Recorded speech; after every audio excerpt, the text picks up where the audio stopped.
Yo, what up? What up? Solidus-T, the ice god here. You dig? We're going to talk some boxing today. Got a guest coming on, somebody that I hold in high regard with this boxing shit. We're going to come on here and talk boxing. A lot of boxing takes came up. A lot of boxing news has come up.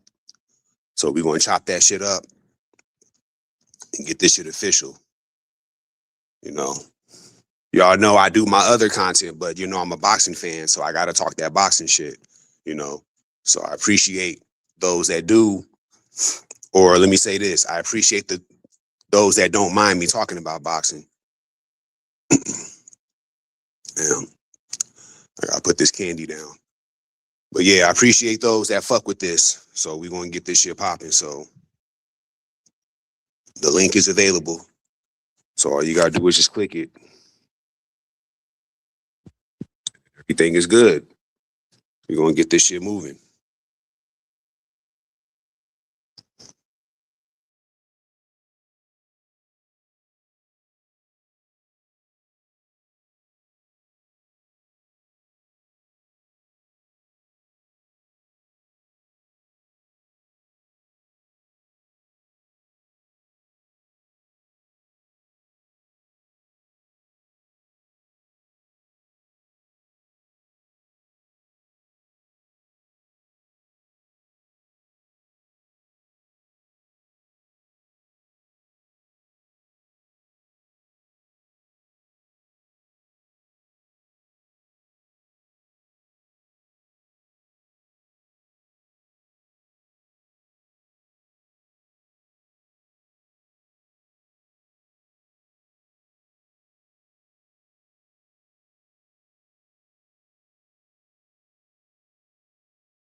Yo, yo, yo, what's good? Onslaught. Yo, what's up, Solidus? What's good, man? It's good to get you back on here, man. You somebody I hold in high regard. Like, man, I like this Onslaught dude. He be knowing his boxing, real boxing, none of that fake shit. Like, I Same fucks for with you, this. I man. got to see if I Same can for get him you. on here. Appreciate that, man. Same for you. Like I said, the T in Solidus-T stands for truth, man. Appreciate that. Appreciate For that. sure, for sure. That's what's up, man. So, you know, get right to this shit. You know, a lot of shit kind of like jumped off since we last talked. I was like a week ago, and Last like week. some news popped up. Yeah. So I want to start with this right here. Like, you know, we both said this last time we talked. You know, we don't co-sign none of like Tank Davis. We don't co-sign the stuff he got in trouble for. We don't agree with that. Right. And we both agreed with the Tank critics that there's some fights that he kind of left off the table. Right. We don't agree with that, but we both know that Tank's a great fighter. You know what I'm saying? Exactly. And we're just talking about that, and everybody's kind of like taking it somewhere else, some other way, so like they always do. Yeah. Yeah. So that's kind of left field. But nah, this news popped up. I just saw the other day. They're saying that he's fucking around looking to fight Pitbull in the rematch. What's your thoughts on that? I just saw that too. It's an all right fight. Obviously, that's not the best fight that we could get, but you know, he's been out of the ring for 1 year. You know, Pitbull had a draw with Roach, and on the undercard of that fight is Zepeda and Roach, which is a good fight. So the winner of both fights meet up, and that makes sense. So I feel like when you're out of the ring for 1 year, especially Tank in his last fight talking about he wants to retire and stuff, you know, you don't want to just like he's not just about to come out of the ring in 1 year and jump in and just fight Shakur or just rematch with Roach just like that. We got to see where his mind is at. And then, you know, if he beats Pitbull, then he can fight the winner of Zepeda and Roach for that title. So, okay. I like that. Sound good. That sound about right. Yeah. My take on it though is I feel like me personally, I think it's a good fight. I'm gonna tell you why. Good fight. Yeah. Because, or I said that wrong. Let me take that back. It's a good situation for Tank to put himself in. Let me say that. What I mean by that is he ain't fought in a year, right? Facts. He was supposed to rematch Roach. That was disappointing. He didn't. Right. But now, then he got stripped. His belt is not there no more. Yes. So he's going to 140. This is an opportunity for him to win a belt. Right. So it's like, okay, he fight Pit because Pitbull is a champion. He fight Pitbull. I believe he's going to win this fight. Me too. He's going to be a champion at 140. Because remember, a lot of people kind of forget because he fought just one time and he left. Remember, he beat Barrios at 140. That made him a champion at 140. Now he went back down, so that's why you can't celebrate it too much. But he actually won the belt up there. So this is going to be a second time doing that. Yeah. So I think it's a good situation because you come back and you get to fight for a belt. Because let's be honest. And even the Tank haters got to admit to this. Mm-hmm. Tank is better than a lot of these guys, and he's a fighter that needs to be a champion. You can't have a guy as talented as Tank not be a champion. He got to either be fighting in a title shot or he is already a champion. He's too good to be a guy that's just fighting and no belt. Like, nah, he's too good for that. Facts. I agree with that. You know, he can't just fight in any old random fights with no titles on the line and everything. Like, he is a champion. He should be holding the title. So title fights make sense for him. That's what I'm saying. So that's what this is right here. So I like this situation for him. Like, get back in there, get a title shot. Yep. And then it's a summer fight. I don't know about you, but I love a summer fight. Yeah, you already know, man. Yeah, summer fights, that's a different energy right there. Exactly. For sure. That vibe is way different. So I like this situation for him. I like that he's doing it. Like, I ain't tripping off of it. I mean, it's a fight that we've seen before. Yeah. So he already beat him or whatever, but I still like that he's doing this fight and it's a title fight. So I like the situation. And then you said, the winner could fight the winner out of Zepeda and Roach. That's what they're trying to set up because that's on the undercard. What's the point of them putting Zepeda and Roach on the undercard of Tank and Pitbull too if they didn't want the winners to fight each other? So that's what they're trying to set up. 1 year out the ring, you don't want Tank to just jump in and just fight Roach or Shakur. You want to see the best version of him. So it makes sense that for him to take basically the Pitbull is like a tune-up for Tank, basically, because he already beat him and everything. But like you don't want him to just jump in to the toughest challenge, and you don't know if you're getting the best version of him or not. We got to see where he's at, you know. Yeah, I agree with that. Yeah, but it's a good fight though. It's gonna be an entertaining fight regardless, and let all the people, you know, the trolls and the haters tell it. He lost the first fight to Pitbull. Let them tell it, right? And they said he was afraid to fight him again. So, you know. No, I don't think he lost that fight. I thought it was a very close competitive fight. It was good. Pitbull did good in that fight. I give him his credit, but I don't think he won. I don't think he won either. I don't even think Roach beat. I don't think Roach. If Roach would have beat the same thing. Yeah, that's a fact. If Roach. No, go ahead. No, I'm just saying I said the same thing. No, if Roach would have won that fight, it would have been only because of that knee. Now, if he won because of that, I could accept that. Okay, yeah, he did take a knee. They would disqualify you for that or go on the scorecards. The judge ignored that. I understand that. That was suspect.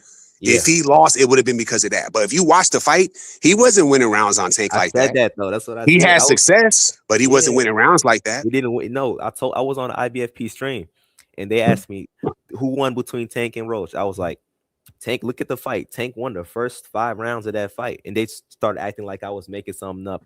I'm like, bro, I watched this fight 100 times, and if I really thought Tank lost, I would say it.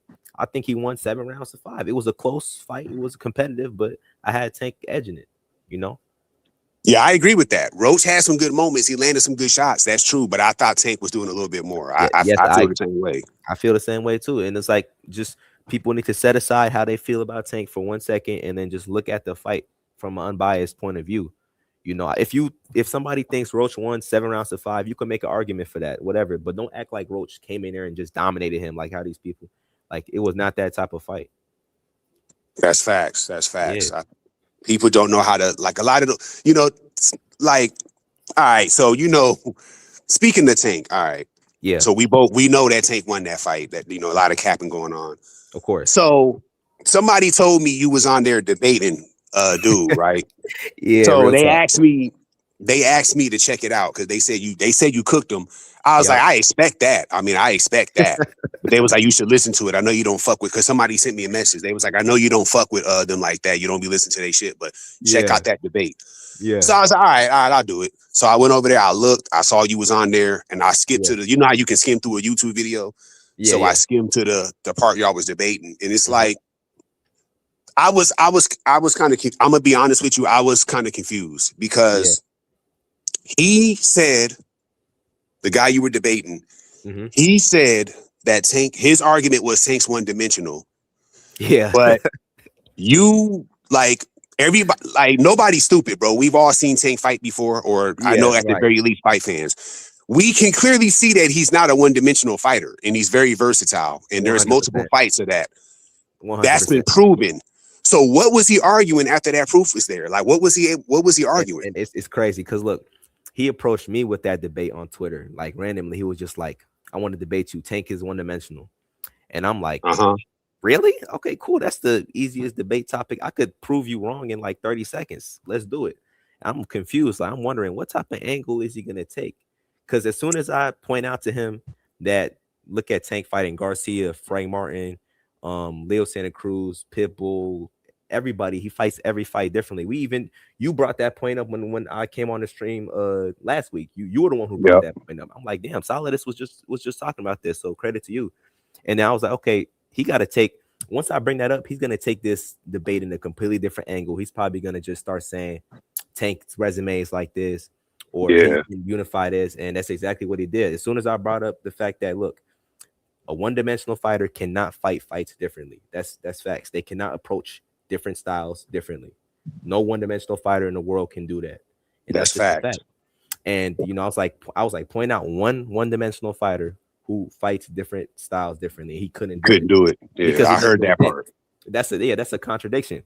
So right after that, he was like, yeah, but Gervonta, he's not fighting the top guys. He's not, unifying. I was like, yeah, you just pivoted, you just shifted the goalpost. The debate been over, you know what I mean? But he was being cordial, I was being cordial. But that was really a really easy debate, like if you look at some certain fighters, like I'll take Emmanuel Navarrete, for example. Emmanuel Navarrete is a 3-division world champion. He's a unified champion right now. He's a good fighter, He has his own unique style, that drunken boxing style and everything like that. And he's a very good boxer, but he fights the same way in every single fight. Navarrete. Not to say that if you're one-dimensional, it means you trash or anything. You can be one-dimensional and be very good. Yeah, and be very good at that. But that's just, it is what it is. He fights the same way in every single fight. Look at Canelo, his last 5, 6, or 7 fights before he fought Bud. He fought each one of those opponents the exact same way. That's correct. So it's like, there's a clear difference and distinction between a one-dimensional fighter and a multi-dimensional fighter. Most fighters in boxing can't fight different styles differently. That's a very rare thing in boxing. You know what I mean?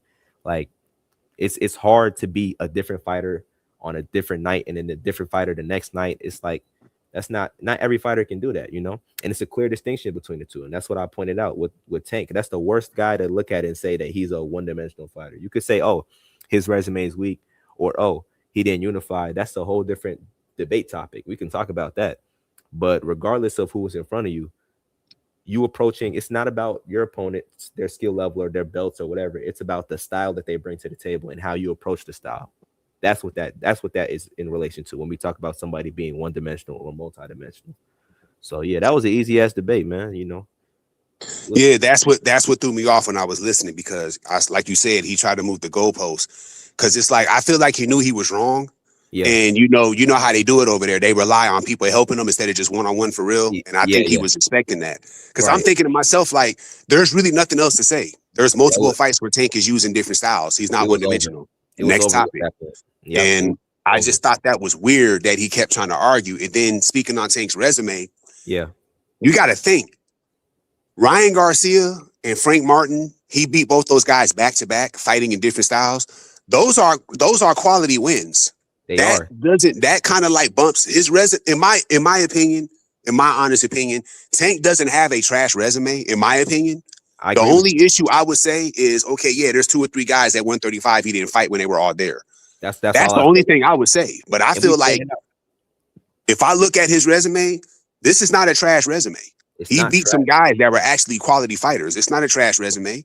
He beat so I really don't know what he meant when he said that. I don't know what he meant by that. Yeah, when it comes, I was kind of thrown off by that. They always shift the goalposts in that direction. I don't even think they watch him fight for real. Like, anytime you bring up anything about Tank, whether it's his skill set, or his I hate and shit. Yeah, it's all they go straight to. Well, he didn't fight Loma, or well, he didn't unify, or he didn't do this. That's not even what we're talking about. That's a whole different topic, and we point it out that there's certain guys that he didn't fight when we wanted those fights. You know, those still happen and stuff like that, but we point that out. But like, and there's there's no guarantee those guys beat Tank. There's no guarantee them guys beat Tank. Shakur and Tank, that's a 50-50 fight. That's 50-50. Devin, and if Devin was still at 35, that's 50-50. There's no guarantee any of these guys beat Tank. Tank literally stands a chance against any of these guys. They're talking like Tank gonna get washed. I don't know about that. That's the thing, though. That's what I'm saying. These dudes, they push these narratives, but then they eventually they push so much narratives that they end up believing it. You know what I mean? They push the narrative that Tank is like on the same skill level of somebody like Deontay Wilder or something like that. Yeah, you know what I mean? And they believe that. And it's like, okay, and then the day will come.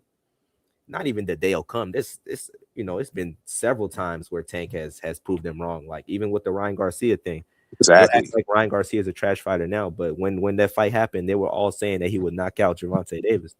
And then after Tank knocks him out, they make, you know, all these excuses about rehydration clauses and shit, even though Ryan is on video before the fight saying that the rehydration clause means nothing to him, and he walks around eating tacos. And that's fact. He walks around at 151. He basically just nullified that excuse. You can't even use it as an excuse anymore. You walk around at 151, rehydration clause means nothing to you. So, but you know, that's how it is. Like, I really do hope we get to see Tank versus Shakur Stevenson one day. I think that's a hell of a fight, 50-50 fight. Yeah, that's 50-50. That could go either way. Yeah, for sure. That's a hell of a fight. So hopefully we see that one day. Got to. Yeah, so you definitely won that debate with just in the first 2-3 sentences. You won that shit. So there really wasn't too much other than that. I just thought it was weird they kept trying to argue that, but that's that hater shit. Yeah, you know how it is. You know how it is. That was easy though. That was easy work. That was like the easiest topic I think I've ever done is Tank one-dimensional. I proved that shit wrong in 3 seconds. Like, come on. Yeah, it's cap. One thing I wanted to say though, you mentioned Ryan Garcia. Like, yeah, in my opinion, Ryan is not a trash fighter. He's not elite. He's not elite. He's not one of these top guys. Definitely but he's not bad though. He's not bad. For Tank to beat him, that was, in my opinion, that was a high quality win.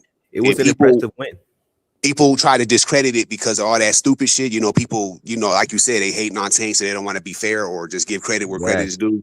But that was a high quality win, bro. And then literally the next year, you beat Frank Martin, another quality fighter.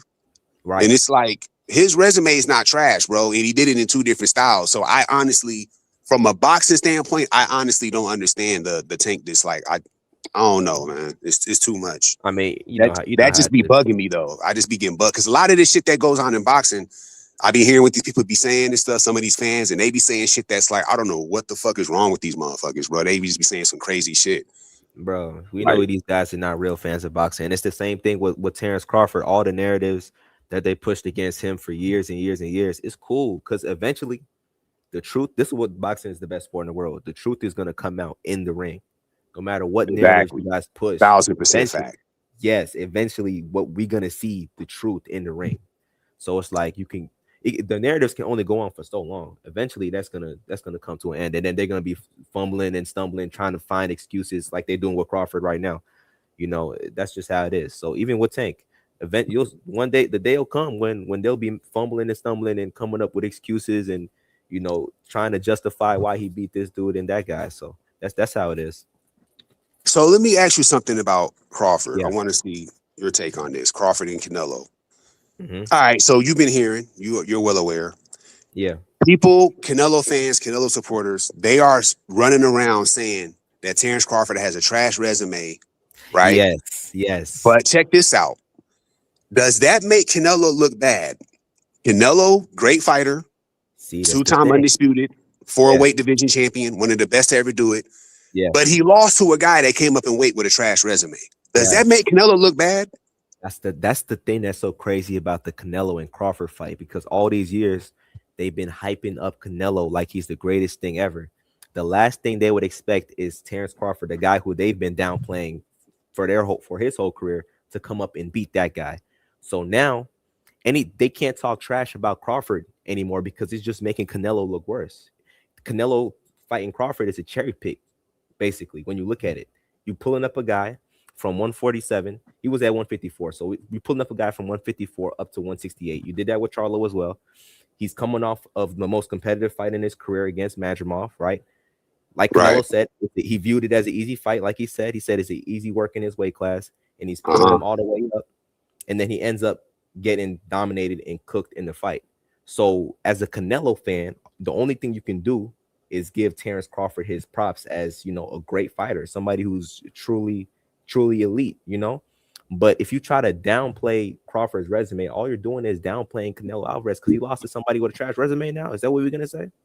Yeah, that's exactly what I was saying. I was thinking that. I said this before, but I'm bringing it back. I said this a while ago. I'm bringing it back up.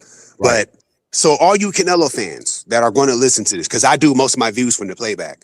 So all you Canelo fans, you're disrespecting Canelo when you keep saying, fuck it, let's just say it. The IBFP guys, when y'all run around saying that Crawford has a trash resume, when you guys talk like that, you're disrespecting Canelo because Canelo should not be losing to a guy with a trash resume that came up in weight. So that's actually a diss to Canelo. It's not a diss to Crawford. And they don't even realize you're dissing Canelo when you say that. It's just like basketball. You fuck with basketball, right? Yeah, a little bit. You know who SGA is, right? Yeah. One of the best players in the league. That's like him losing to a guy that plays at the Y. That's exactly. You can criticize that. Canelo lost to a guy that, according to the Canelo supporters, he lost to a guy with a trash resume that came up in weight. That Canelo down bad. If we look at it like that way, he down bad. They don't even realize they cooking their own guy. Like really. That's why I'm saying that fight between Canelo and Crawford puts Canelo fans in a really difficult position. Exactly. They have to give Crawford praise or just make Canelo look even worse, But if you was a real boxing fan, you'd just be like, let me give credit where it's due. Crawford's the better fighter. He won. We're going to keep it moving. And then it's over with. They're not willing to do that. It's all this drama for no reason. But it's like you're dissing your guy because he lost to a guy according to you guys know boxing, he lost to a guy with a trash resume that came up in weight. It's a bad look. I ain't going to cap. And if Canelo would have knocked Terrence Crawford out, what would they be saying? Oh, exactly. Look, he just beat Crawford, the greatest fighter. Look, he just destroyed a pound for pound #1 fighter. Even they're going to ignore everything about the weight and moving up and everything. They're just going to act like it's the greatest win of all time. You know what I mean? So, we know how it is, bro, with these Canelo fans. You can't take them seriously, bro. Yeah, that shit is crazy. Wild, bro. So, yeah, like that's crazy. Like, so I was thinking that, like, they don't even that goes over their head. They're disrespecting their guy and not even up on that. So them dudes they need to start thinking more. I don't think them dudes think. They just say. They don't think. And look at this dude in the comments. This Enoch dude. He says, "Your boy Crawford should have gotten more names on his resume, like Canelo." What names? Floyd Mayweather, Bivol, Triple G, Crawford himself. Like, what names are you talking about? Canelo lost to damn near all the top names that he fought. The very best elite names, he lost to him. So we're not giving you points for losing the fight. I think they say that. I think he's saying that to like cope with what happened to Canelo, because of course Crawford does not. Everybody knows this. We talked about this before. We're talking about it again. Everybody knows Crawford doesn't have a weak resume. He beat some quality fighters. Everybody knows that. It's just Canelo fans. It's, they just bugs them that he lost to Crawford, so they got to say stuff like that, because everybody knows that's cat. It's kind of, see what Crawford's going through right now. Yeah, it's very similar to what Roy Jones went through. If you want to keep it real, Roy Jones back in the day. Roy Jones, he beat Bernard Hopkins and James Toney, right? Yep. Those are two all-time greats. And they still said that man ain't fought nobody, despite beating those two top guys. And that's what they do. That's what they do. After you win, they try to diminish it in every single way. Yeah, and exactly, because it's like Crawford fought some guys that were good competition, bro. You can't say Julius Ndongo and Jeff Horn. You can't name the weaker guys he fought, but then overlook all the strong fighters he fought. So that's what the dude is doing in the chat. He's naming the weaker guys, but he's not. I bet you he won't mention none of the stronger quality fighters that Crawford fought. I bet he won't mention them. That's like looking at Canelo's resume and look, he said it right now. That's like looking at Canelo's resume and saying Matthew Hatton. You want to look at a guy's resume and then just name the weakest, opposition that he fought.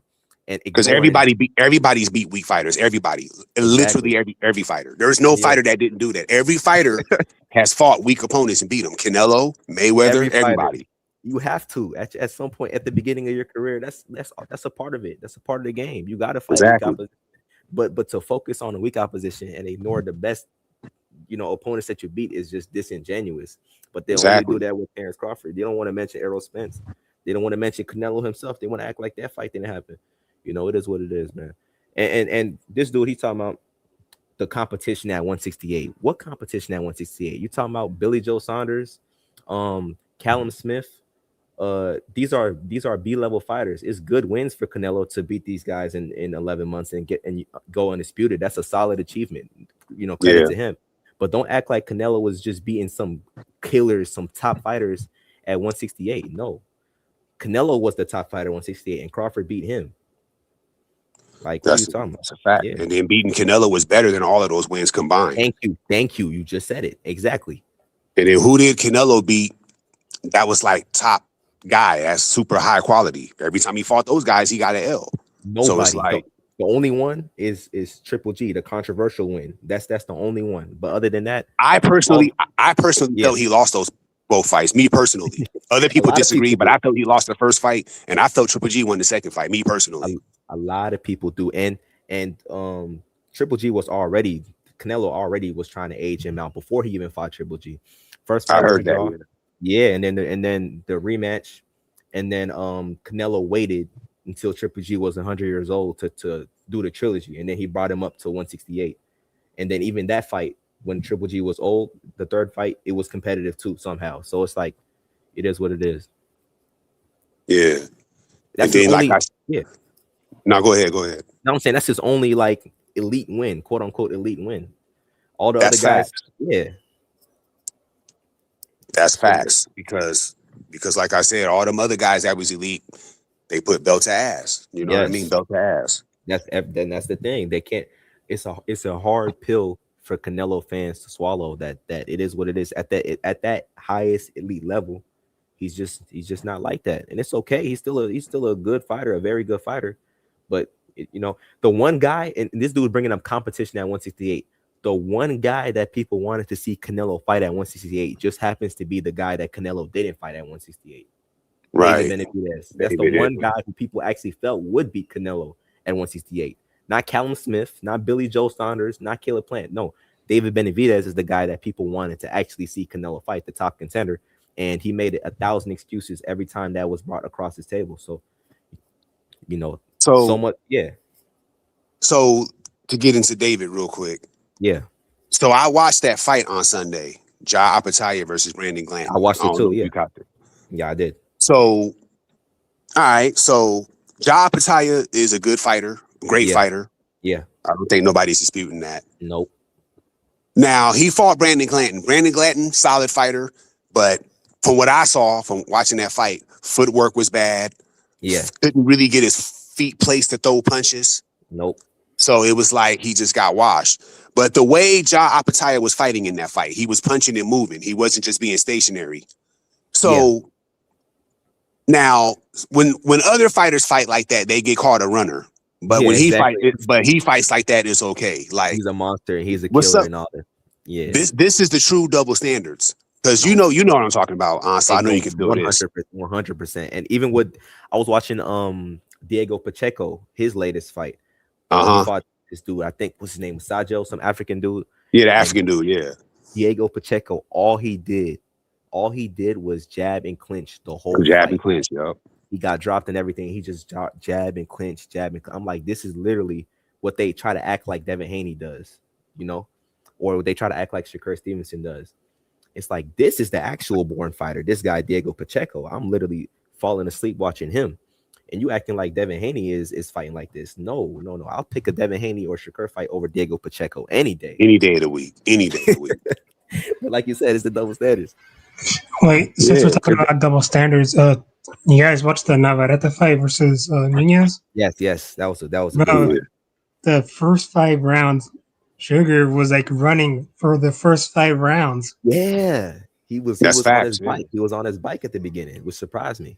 That's double standards. People call Now go ahead. People call Shakur a runner. I'm like, this guy's fucking running. He was on his bike the first 5 rounds, bro. Navarrete was hawking him down. I was going to ask you about that. What you think about that fight?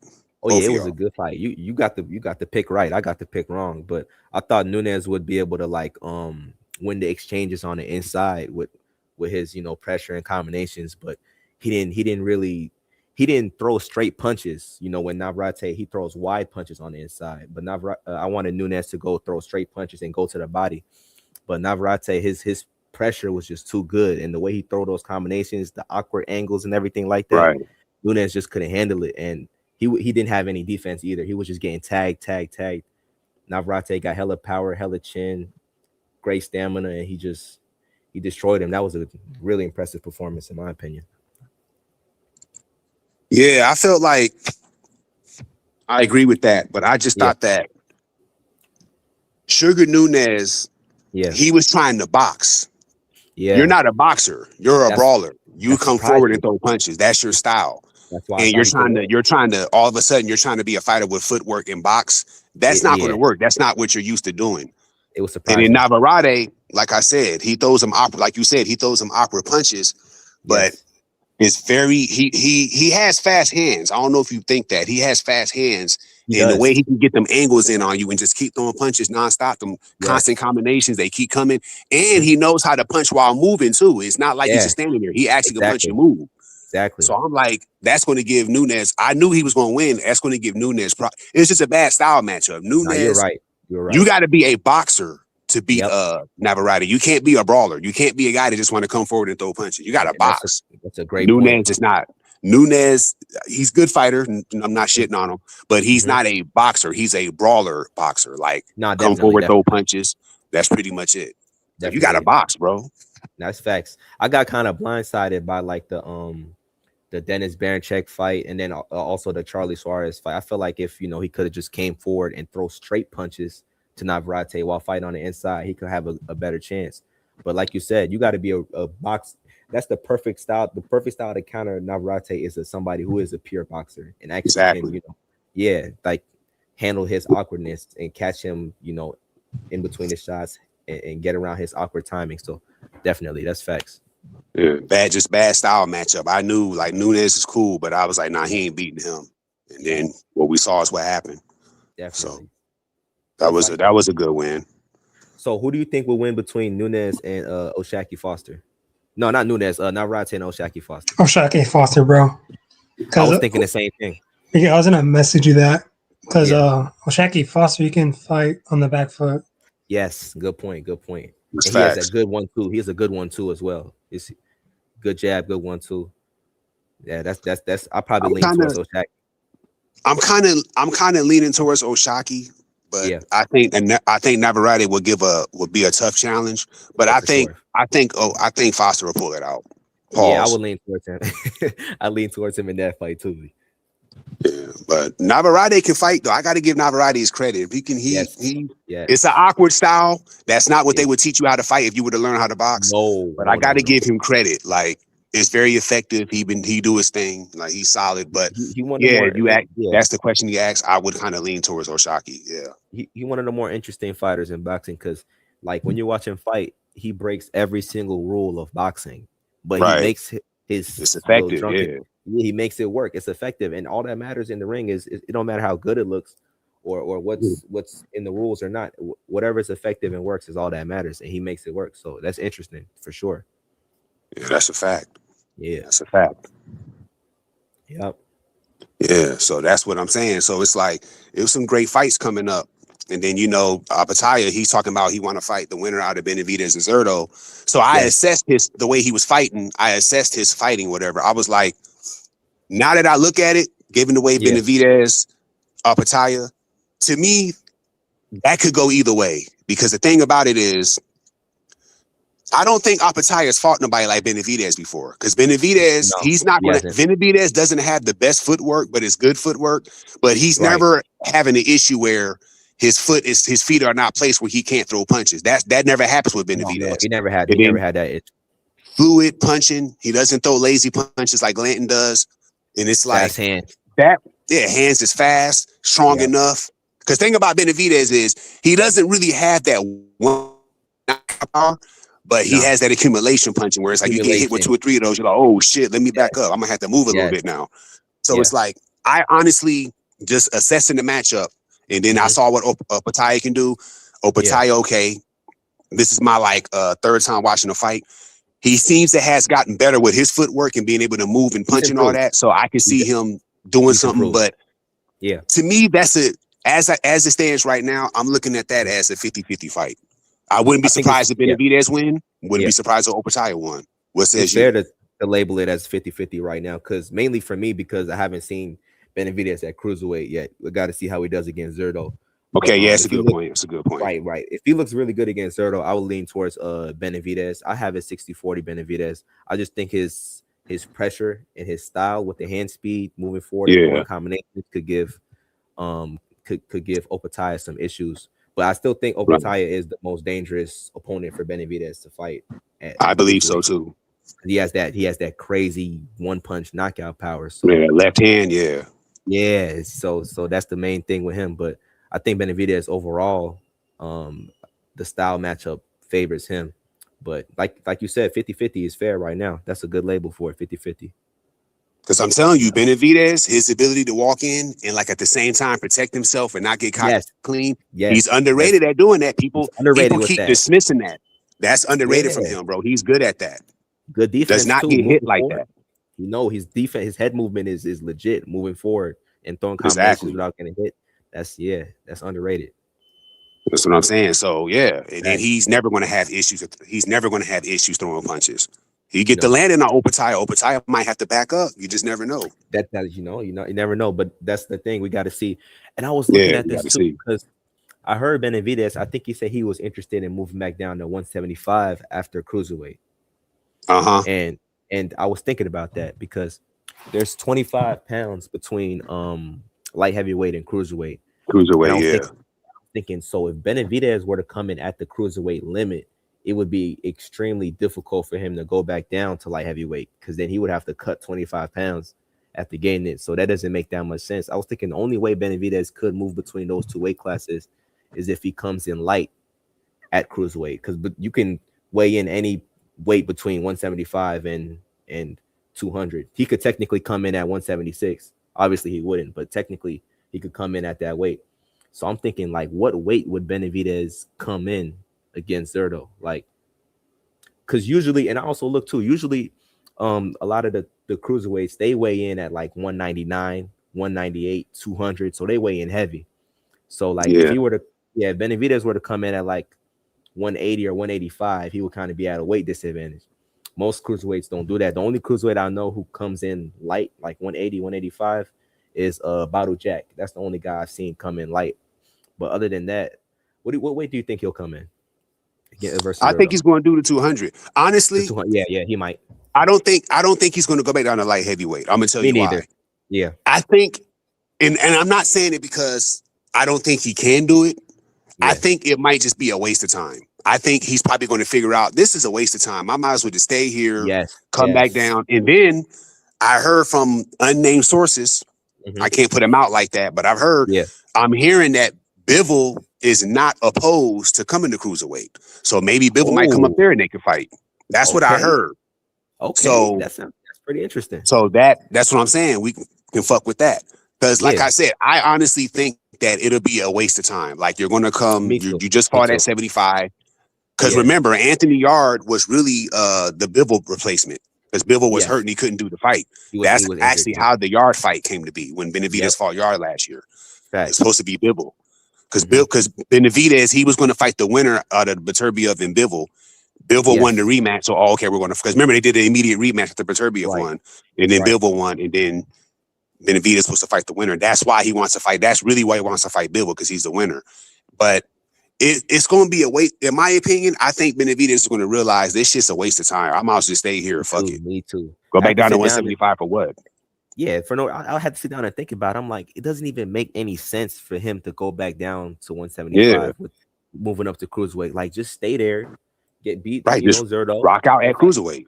Yeah, just rock there, because the weight difference is so big. If it was between lightweight and welterweight, okay, I understand that. It's a smaller gap. Yeah, but cruiserweight, no. Once you move up to cruiserweight, you stay there. Like, I think I agree with you. I think he's gonna stay. And he might, and I agree that he'll come in heavy too. He'll come in at the 200 limit or 199 or whatever. Yeah, because it's kind of like because like going up and down in weight, I feel like sometimes fighters be wasting their time when they do that. Like I saw this little statement where Shakur said he might go back down to 135, but he said something that made sense though. He said if I go back down to 135, it's to fight for the Ring Magazine belt. Because in my opinion, he should stay at 140. But if he were to go down to 135, if you're not fighting for the Ring Magazine belt down there, I wouldn't do it. I would just say, well, if I can fight for the Ring belt, collect that, because that's like a good thing to have on your accomplishment list, that you got the Ring Magazine belt. So if I can go down there and do that, I'll do that. That's cool. But just go down there to fight, like, no, I'm stay here. Because he looked good. Pause. He looked good at 140. He did. When he fought Tio, like you might as well stay there. And then there's smoke at 140. A lot of niggas is talking shit. Tito Mercado is talking crazy. Yeah, Tito. Who was that? Gary Antoine Russell is running his mouth. Ryan is talking about he want to come down there and fight. So there's smoke there. There's smoke. So like you might as well stay there and just fight them dudes. No reason for Shakur to move back down to 135. Even Tank moving to 140. Like there's no reason to go back down there. Once they stripped him of the title, they did it. So. Hey, do you guys think Ryan is going to Zuffa? Pardon? He said, do you think Ryan's going to Zuffa boxing? I would say no. I don't know anything about Zuffa. You guys gotta like I know it's a promotional company that they started. I think Turkey started, but I don't know what's the big thing behind it. Like, if y'all can give me the rundown about it. So I'm gonna be honest with you. I don't know much either. My thing. This is how I look. This is my position on this. I really don't be caring about the promoters or the company. I just want to see fights. It could be it could be Al Heyman. It can be Turkey Al Sheikh. It can be Dana White. If they're putting on boxing matches with quality fighters fighting, that's really all I care about. I don't like. I only watched this Zuffa card because Joe Apataya was on there fighting. He's a quality opponent, and then Brandon Glanton is a ranked cruiserweight. So this is, if he's ranked, then there's some quality, right? So I'm like. So I'm watching it for that reason, but I really don't care who's putting the fights on. It could be PBC, it could be DAZN, it could be Top Rank, it could be Zuffa, it could be some underground shit. If it's quality fighters fighting, me as a boxing fan, I would take interest and watch. I agree. So with that. that's literally how I move. That's literally how I move when it comes to this boxing shit. Facts, bro. To me, that's always been irrelevant. Like I don't know when fans started becoming like going crazy over promotional companies. Oh, PBC this. Oh, I'm a fan of the Zone. I'm a fan of Top Rank. Like what?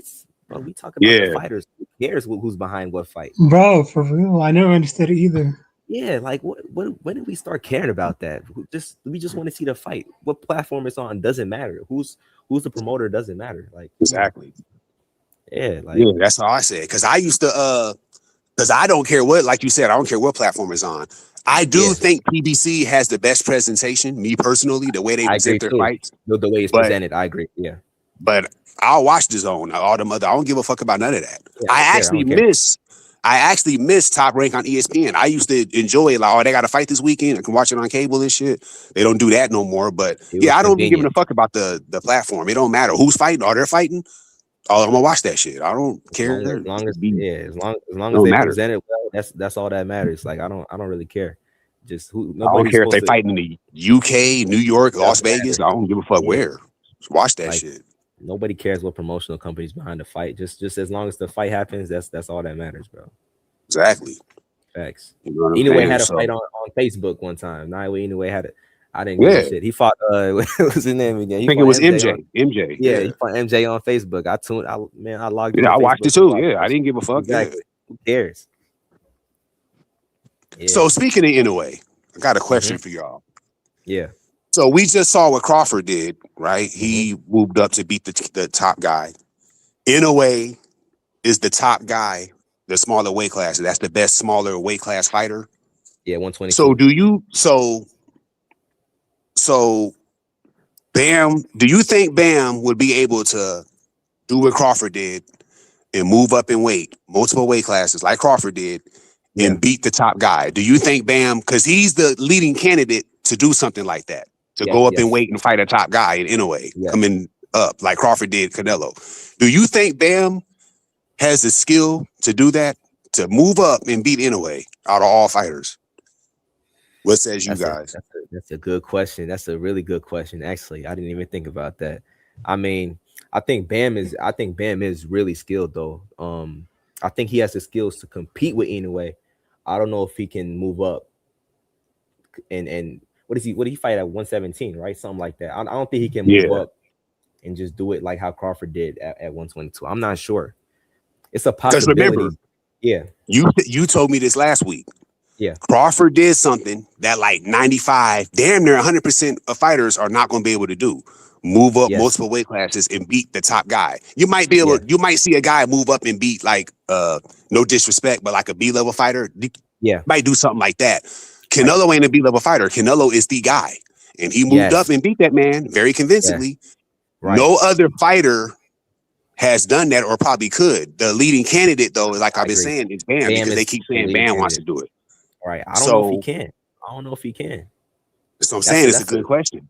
That's a really good. You have to sit down and think about that. But in a way, like, I don't know. I don't know if he can. Like, that would be a hard pick for me. I would lean towards Inoue to win. But if Bam moving up and everything, I don't think Bam would like jump up and just fight Inoue. I think he would try to do it gradually, like weight class by weight class, climb his way up there, because that's the smart thing to do.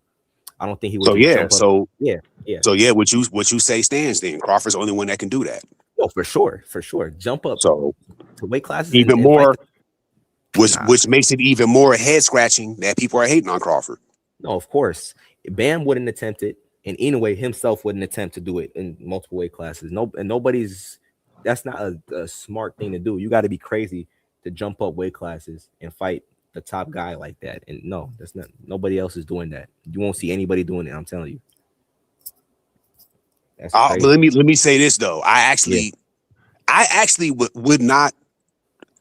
I like this idea right here. I want to get your take on this. I actually like this idea. Yeah. Boots Ennis. I would not mind. I would like to see Boots. Okay, the Virgil fight's not happening, so forget that. Fortunately.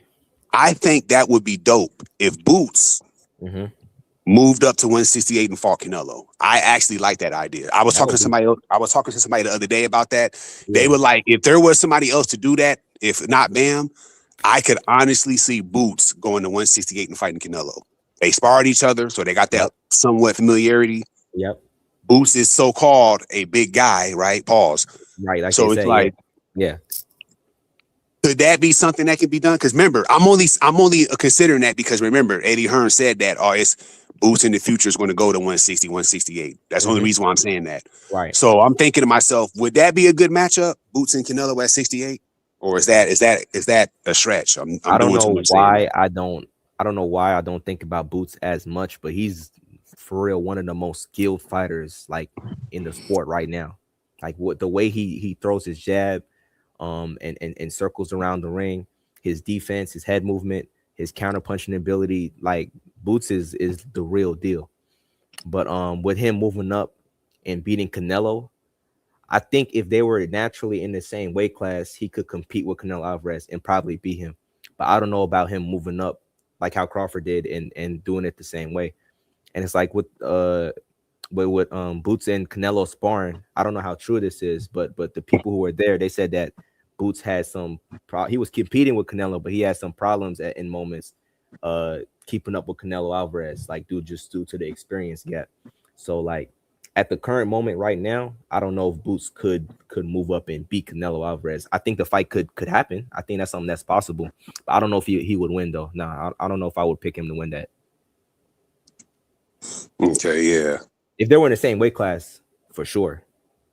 But I don't know. Honestly, I could see him losing to Canelo. I could see him losing. Yeah, I would say the same thing. You know, just it's just the experience gap, the gap in experience. Boots is young, you know.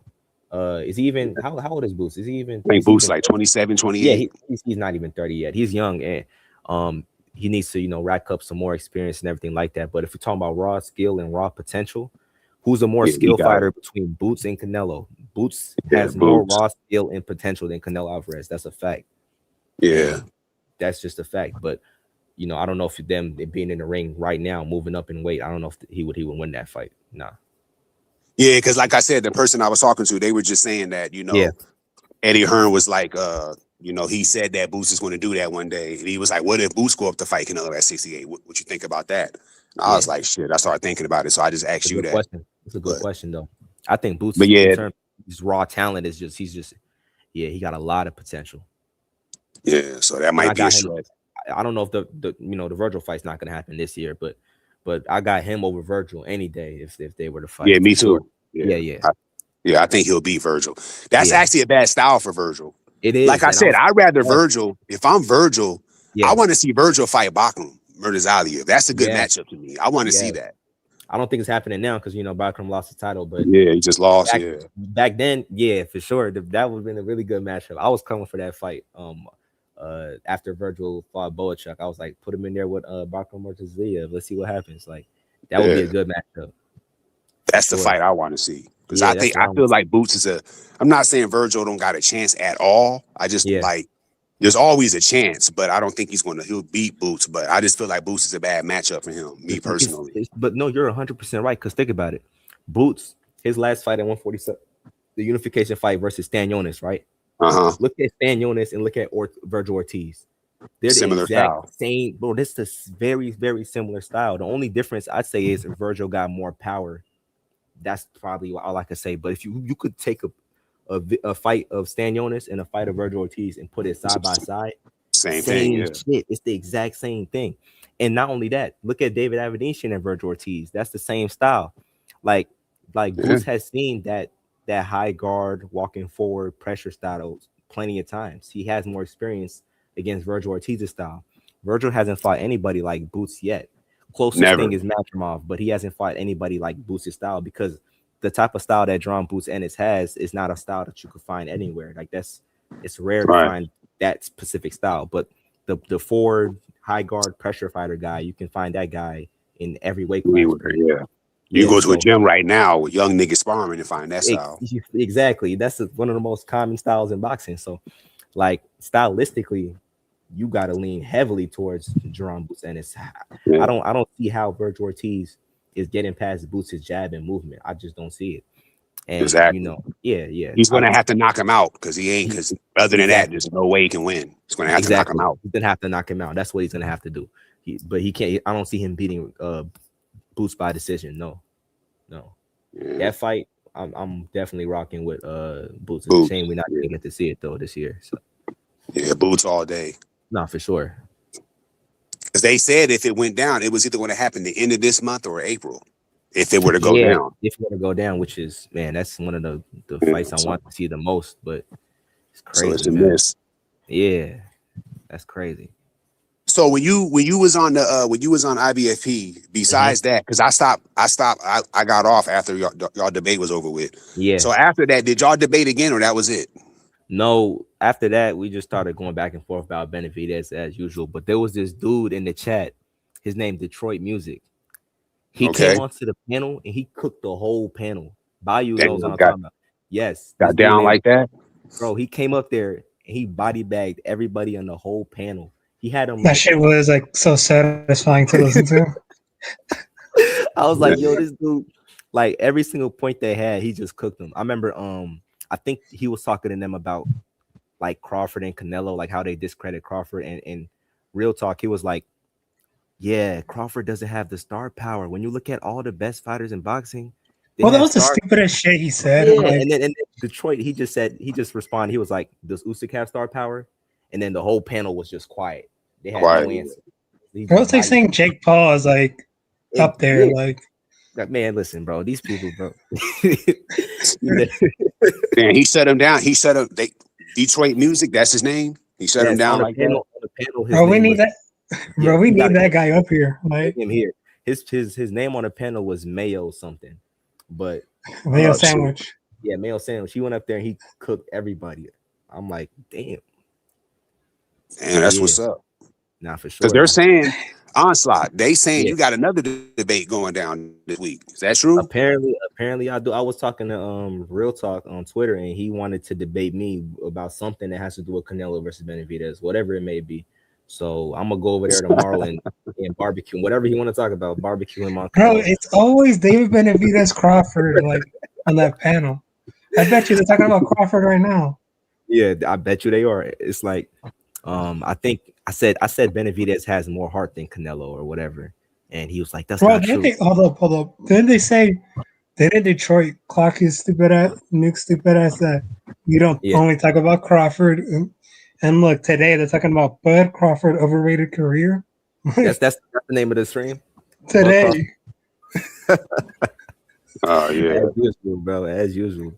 Because I went back because I listened to Onslaught and dude's debate, and I just went back to ignoring him after that. Yeah, because I know he be saying stuff, but like that's just what it is. I feel like that's how they get their viewer. He gets his viewers by just saying those ridiculous things, but it ain't about nothing. I don't be tripping like that. Like I told you earlier, I just thought that was a crazy ass thing. Like, nigga, he's not one dimensional, and you're still arguing. That's crazy. One-dimensional. Yeah, now that debate was me off. The second I laid out how he approached all those styles differently, that debate is over. I knew the next thing that was going to come out of his mouth. It's going to be something different. Yeah, unification fight, resume, whatever the hell. So you know how that shit goes. And then he says he wants to debate you with Canelo and Benavidez. There really ain't nothing else to say about it. The fight didn't happen. Canelo didn't want to fight. It's over with. I don't know what specifically he want to talk about. It doesn't even matter. There's nothing real. You know what I mean? It don't matter. Like he probably gonna say, man, why is Benavidez always talking about? Why does he always have Canelo's name in his mouth? He can't talk about it. I heard somebody say that before, bro. He's literally. I think I talked about that in my last video. Yeah. He's literally doing interviews. And they're asking him about Canelo. He's kind enough to answer the questions, and they're saying that he keeps Canelo's name in his mouth. Bro, they keep asking me about Canelo. That's ridiculous. But to me, in my opinion, I understand why Benavidez don't like Canelo because, of course, you were trying to be undisputed. The opportunity to do it was right there. They keep trying to bring up the past. As of now, I have an opportunity to win multiple belts at super middleweight. I got to fight Canelo to do it. Canelo won't give me the fight. Nope. I feel like that's kind of messed up. So he holds a grudge against Canelo for that reason. To me, from a competitive standpoint, that's a good reason to not like another boxer as a boxer. So I'm not even mad at Benavidez for that.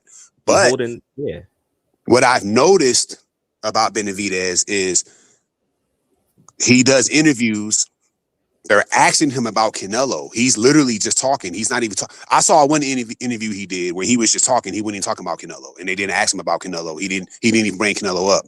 Right. But then I saw other interviews where when he is talking about Canelo, it's because they're asking him about Canelo. So he's responding like, "Oh, okay, so this, that, and the third, or whatever."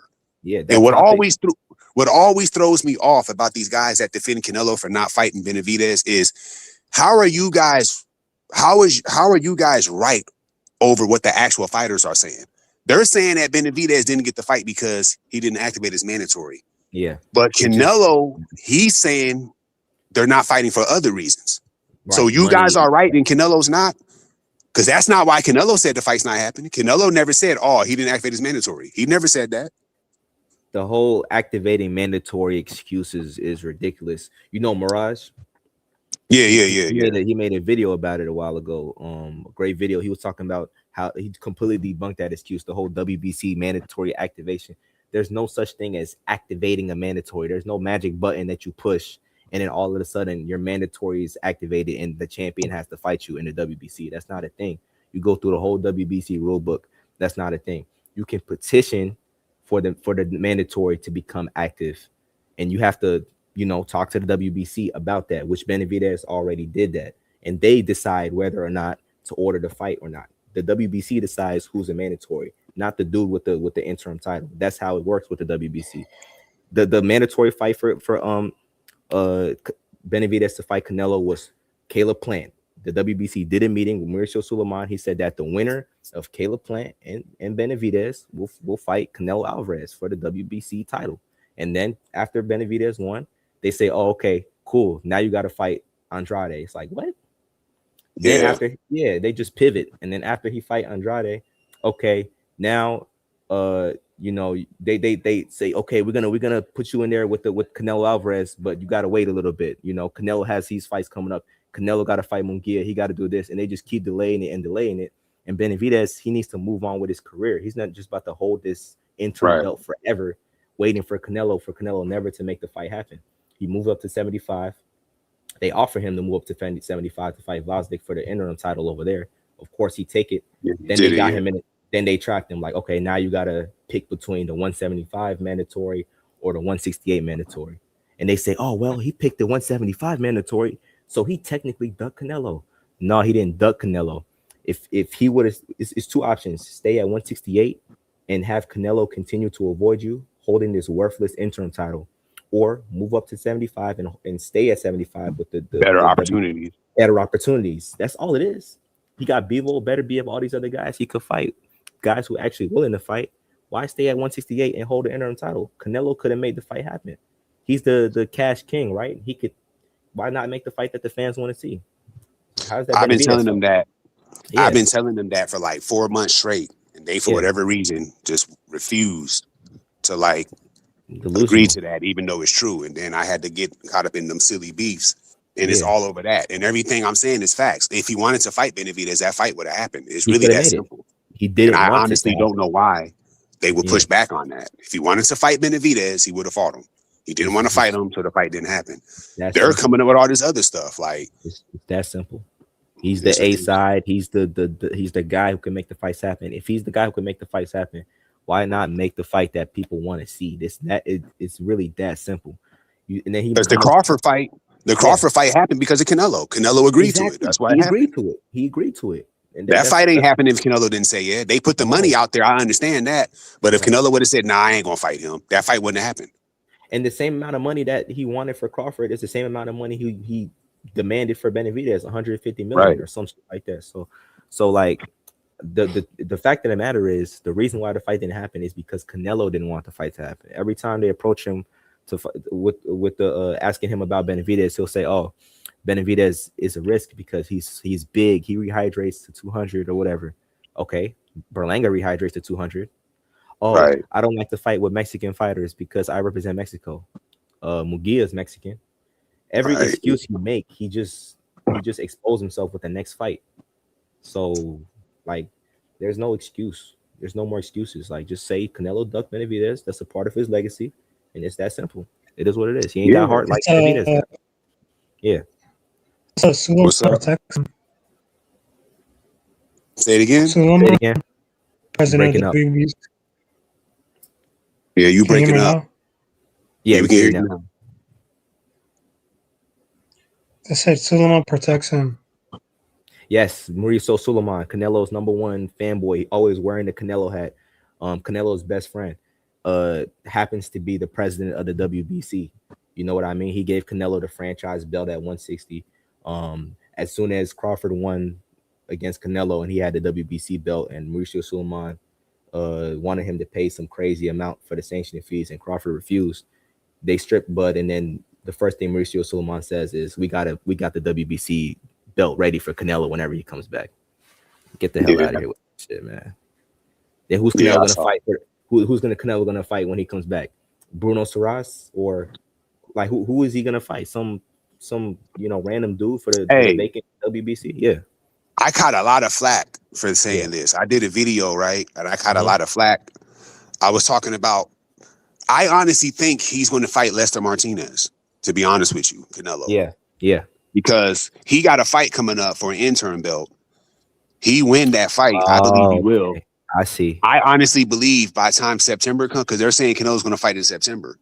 I would not be surprised if it's Lester Martinez and Canelo for a championship fight. It could be. And I feel that at this point in his career, Lester got a really good chance of beating Canelo. And a lot of people was getting at me. They ain't feeling that. What you think about that? You think he got a chance, or I that's agree cat? with you. I think Lester got a chance to win. I think Osley Iglesias also got a chance to win as well. Against Canelo at this point, yeah, for sure. Yeah, that's what I said. Like at this point in his career, I can see Canelo taking the L to a guy like Lester Martinez. Lester's a good fighter. You know, I don't know if I told you, my cousin, he trains with Lester Martinez in Omaha. Okay. Yeah, he's a part of Bud's team as well. So, you know. Yeah. He's trained. He worked with the people that Crawford worked with. Yeah. Yes. My cousin is with them, and Lester he's a bad motherfucker, man. He's a good fighter coming up. Yeah, he ain't no joke. He's no joke. He's a good fighter. So I mean, if Canelo fight Lester Martinez, I respect it. That's a decent fight for him coming back. If Canelo fights anybody in the top 10, that's cool.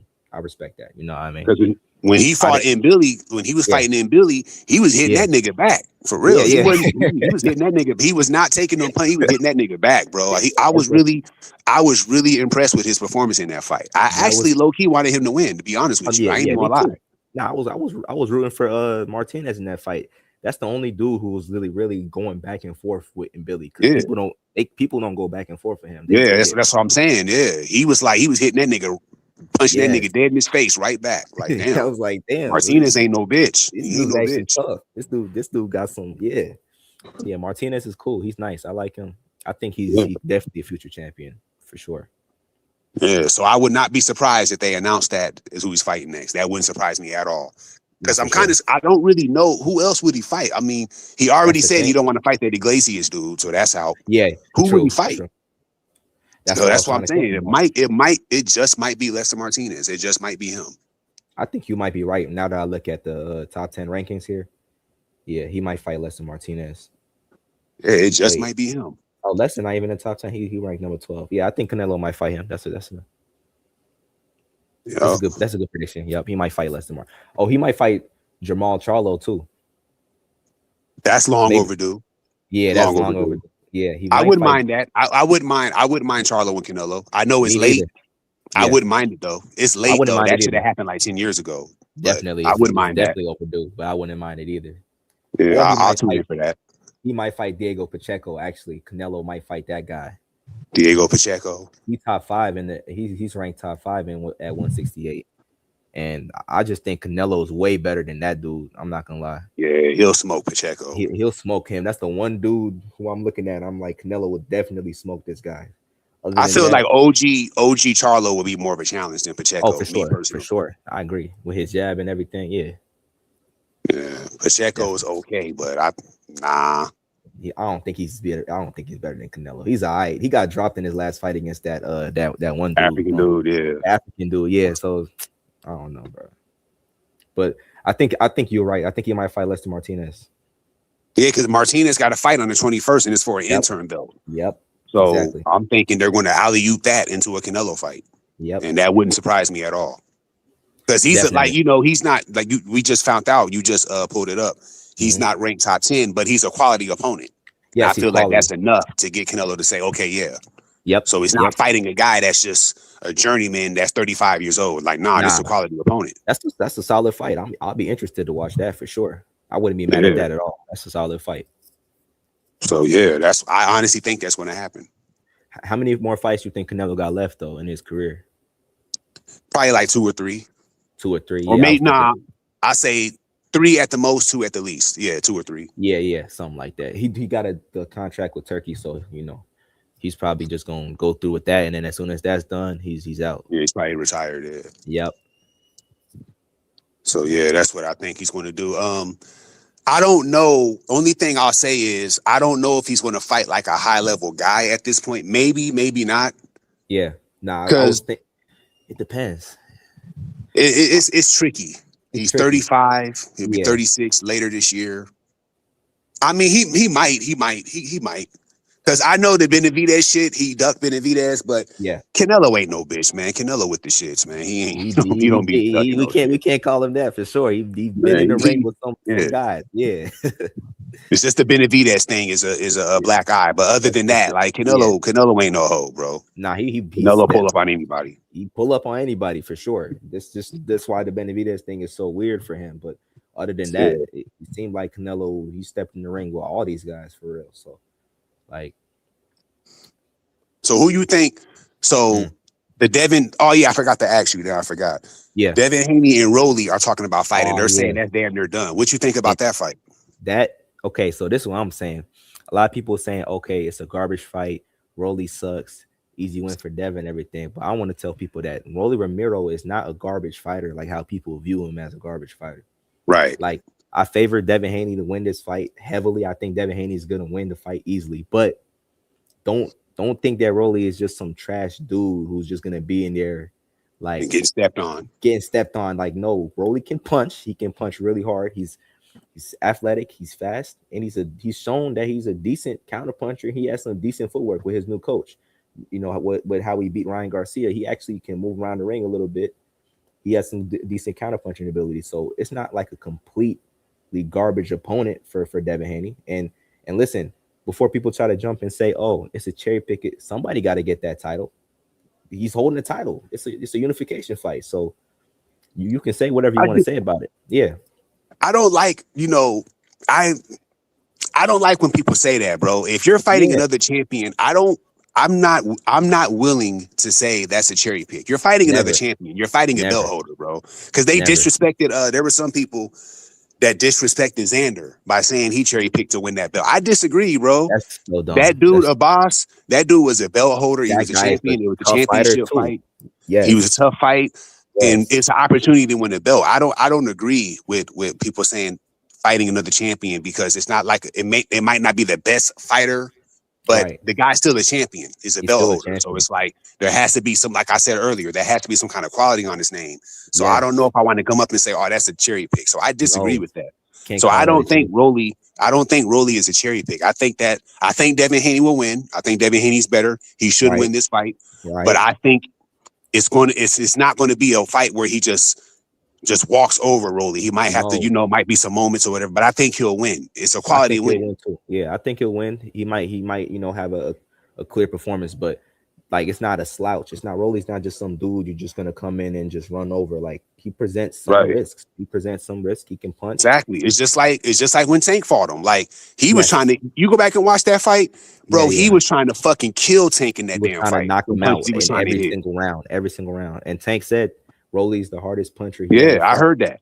And then Tank had to outsmart that nigga. He couldn't had to outsmart him. He had to walk him into that. He had to lure him into that left hand. He couldn't just go in there and do whatever. He was trying to kill that nigga Tank in that fight, bro. He was trying to go right over him. And like we seen what happened when Ryan and Rolly fought. Rolly fought a tactical fight against Ryan Garcia. Exactly. He outboxed him. He knocked him down, and Ryan didn't. He did not. He was scared. He did not want to get hit with that left hook again. So Rolly's shown improvement. I like Rolly, honestly, as a fighter. He's not bad. I never thought he was trash. Like never thought he was trash. He can punch. So this is Devin Haney should win, but it should be competitive at the very least. But Devin Haney should win though. people say, "Oh, Devin's ducking Ryan." Let's not forget.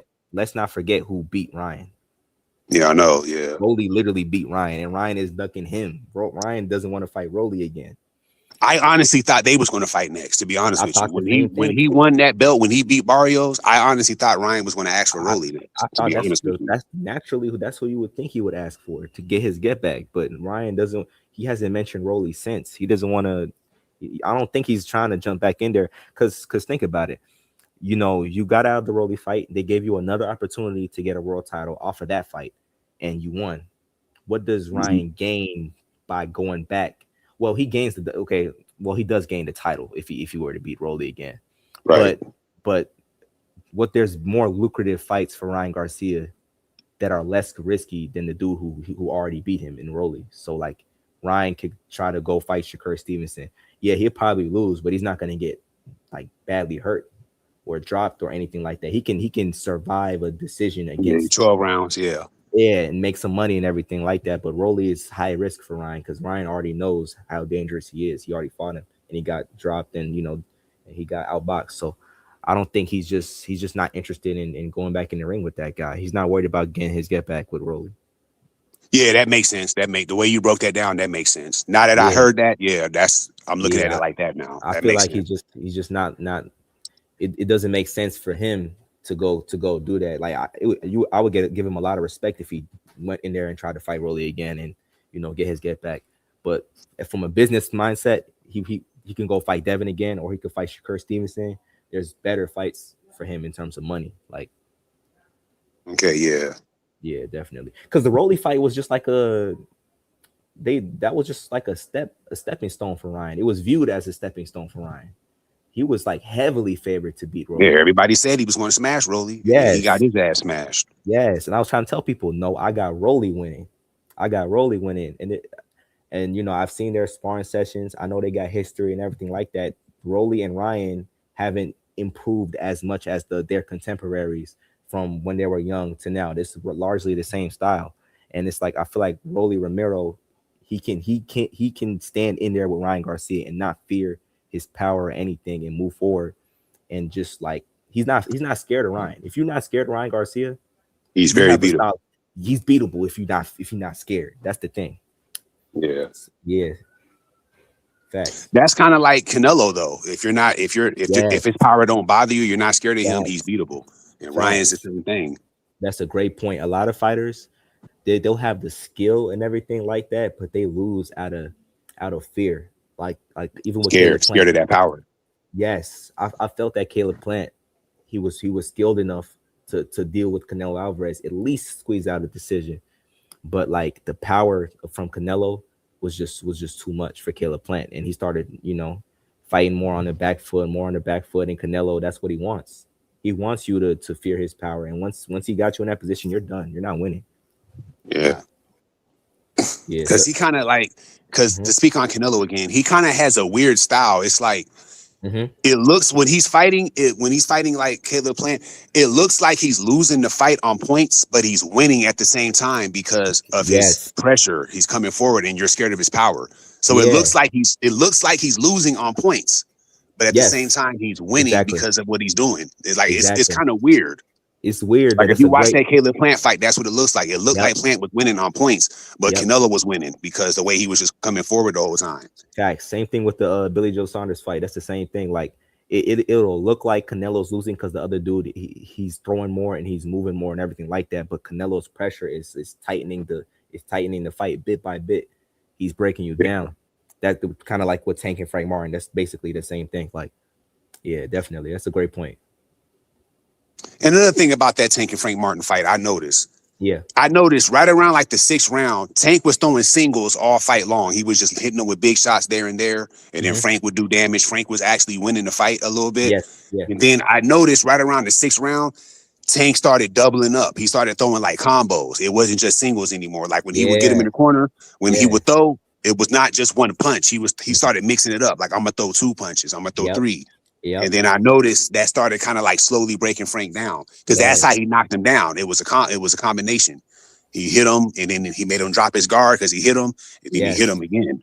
That's a great observation. It's like he mixed it up as the fight went on. Great observation. I know in between the rounds, in his corner, he was talking to his coach, and he's like, I'm gonna just let him punch himself out a little bit more, because all Frank Martin was doing was circling around the ring, and he was throwing combinations on Tank's guard, which was working and winning him. He was scoring points and everything like that.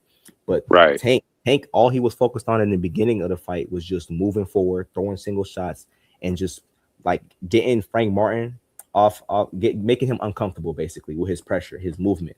And before you know it, Frank Martin is putting himself on the ropes without even realizing it, because he has to manage Tank's pressure, and he has to manage where the ropes are at too. Not every fighter can. That's a really difficult thing to do. Like, few fighters can move around the ring and manage where the ropes are while dealing with somebody coming forward. And Frank, he didn't have that much experience in that, because Tank's the first guy who he fought who brought that type of pressure. So once Tank realized that Frank Martin kept going to the ropes, that's when he started, like you said, doubling up and throwing combinations. Now he's putting pressure on him. Now all Frank Martin is worried about is trying to deal with Tank's power and all his combinations. Before you know it, he's done. So that's a great observation, though, for sure. Yeah, Tank a master boxer, man. Just gotta clean those outside the ring issues up. Facts. Notice what we doing, how we just looked at that fight and broke it down from a tactical standpoint and how he executed his game plan. You will never hear these other dudes do that. Exactly. All they do is talk about who has what belts and who has what resume. That's it. Exactly. So that's what I'm saying. We talk. This is a small channel, but we talk real boxing over here, bro. Yes. That's why when I started deciding, I'm gonna see if I can bring people to come on here and talk boxing with me. One of the first person I thought of was you. I was like, if I could get Onslaught, because I remember you from the IBFP. I was like, I like that dude because he knows what he be talking about. Let me see if I can get him to come up here. It got to be somebody that know boxing though, because them other dudes, it's a lot of nonsense going on. So it's like, let me see if I can get Onslaught on here. And hey, do you know? Too. Yeah, I like Hamed boxing. He's welcome. Yep. Do you know a guy named Ring? Ring? Yeah. I don't think so. What channel he be on? No, I don't know. But somebody wants to come on stage named Ring or whatever. So I don't know who that is. Ring. I don't know who it is. But let me bring him on. Let me see what he's talking about. Yeah.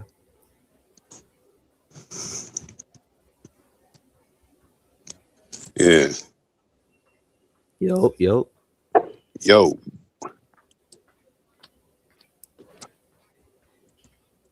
Ring. Unmute his mic. Yeah, there you go. Yo, hello. What's up? Yo, what's good with it? Hey, what's up, Solidus? What's good? Nothing here. Just here to talk some boxing, man. That's what we doing, boxing. For sure. The homie Onslaught on here. What's up, Onslaught? How you doing, man? What's up? Good, and you, bro? Chilling. Yeah, so you heard what we talking about? We talking about the Tank and Frank Martin fight.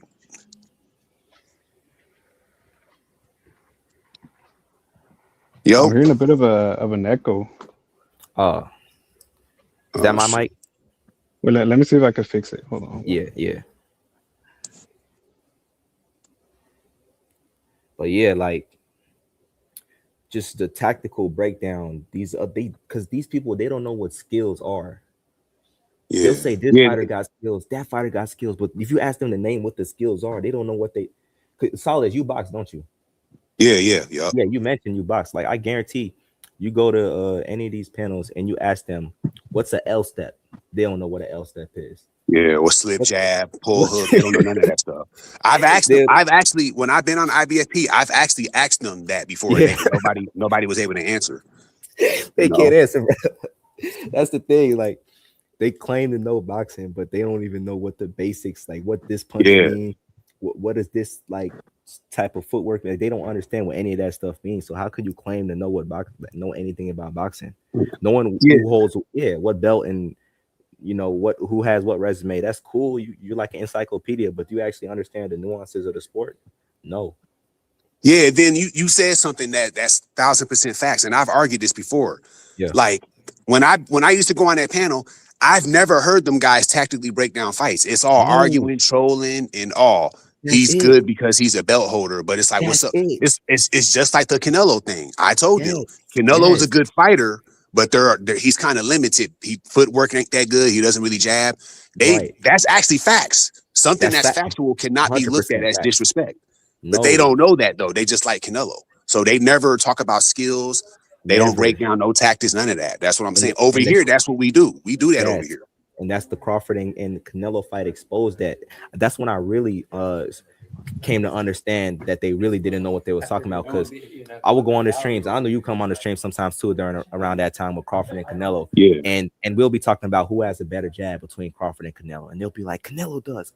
Crazy ass Park Street saying Canelo got a better and I'm like, so you either you playing dumb or you just don't watch these guys fight, because there's no way you watch Canelo and Crawford and think that Canelo has a better jab than Crawford. Exactly. That's completely ridiculous. That's ridiculous. He's way more versatile than Canelo. Yeah, and it's like I'm like, do you guys even watch the fights, or you just go on BoxRec and look? That was actually because I used to argue with Park Streets a lot. That was actually when I stopped responding to him. No disrespect, but I kind of like stopped talking. I stopped taking him what he say serious. I kind of like stopped responding to him. I kind of like I didn't care anymore, because I knew like, oh, he just be talking. I don't know what he's talking about. That man said Canelo got a better jab than Crawford. Like, bro, crazy as hell. That was so crazy. And then the whole panel was like defending him. They were like, yeah, look, in the Billy Joe Saunders fight, Canelo landed this amount. I didn't say how many jabs he landed. I said who has a better jab, who uses their jab in a better way, not who lands the most or who did this or did. But like you said, they don't even. I was looking at I rewatched the Crawford and Canelo fight, and I was looking at the way Crawford threw his jab. It was really interesting. He would throw it halfway first, and then he'll fully extend it. It's like a fake double jab. I'm like, that's the craziest. Versatility. I told you, Crawford is a master at that shit. Yeah, I just like how he was double jabbing him. He would hit him. The jab, he'll hit him, and then he'll just quickly loop it and bring the hook back at the same punch. I'm like, that was amazing. That was dope. I'm the type of person I'll look at something like that, and then the next time I go to the gym, I'm immediately try and do it. Yeah. I tried to do that. Yeah, I try to do all those things. I'm like, this is way harder than what it looks like. Exactly. He must have spent the whole camp working on just this. And then that's another thing. Them guys had no appreciation for how boxing really works. They have no idea how hard it is to be able to fight in a manner where you're preventing getting damage. You're preventing damage, taking damage, but you're able to dish damage. They have no idea how hard it is to fight like that. That's why fighters like Shakur Stevenson, Devin Haney, prior to the Ryan Garcia fight, Floyd Mayweather, they have no appreciation for those guys. They say they're runners. They have no idea how difficult it is to do that. It's actually easier. It's actually easier to just come forward and throw punches. That's not really that hard. Million times easier. To be able to use footwork, punch and move, keep a nigga from landing big shots on you, and you're able to fuck him up while doing that, that shit is not hard to do. That's not easy to do. Not easy. That's really They get up here and talk down on fighters like that and say they're runners. It's like the Ja Apataya fight. I like the way he fought in that fight. That was boxing. He was footworking in and out, jab. He boxed great. But they would say if Devin Haney did that, they would say he's running, or like all that hating that. There were some people that said Crawford was running from Canelo. Yeah, which is like ridiculous. Not running, bro. Nah, running is just what they say to diminish all the skill that's being displayed. They said it about Floyd too. If Muhammad Ali was fighting today, they'd say the same thing. That's just how it is. But like you said, they could never appreciate that style because they don't understand how difficult it is. Exactly. They don't get it. I don't know. It's just different when somebody actually has some experience in the ring versus just some fan. There's a difference between a fan and somebody who's like a student of the game. You know what I mean?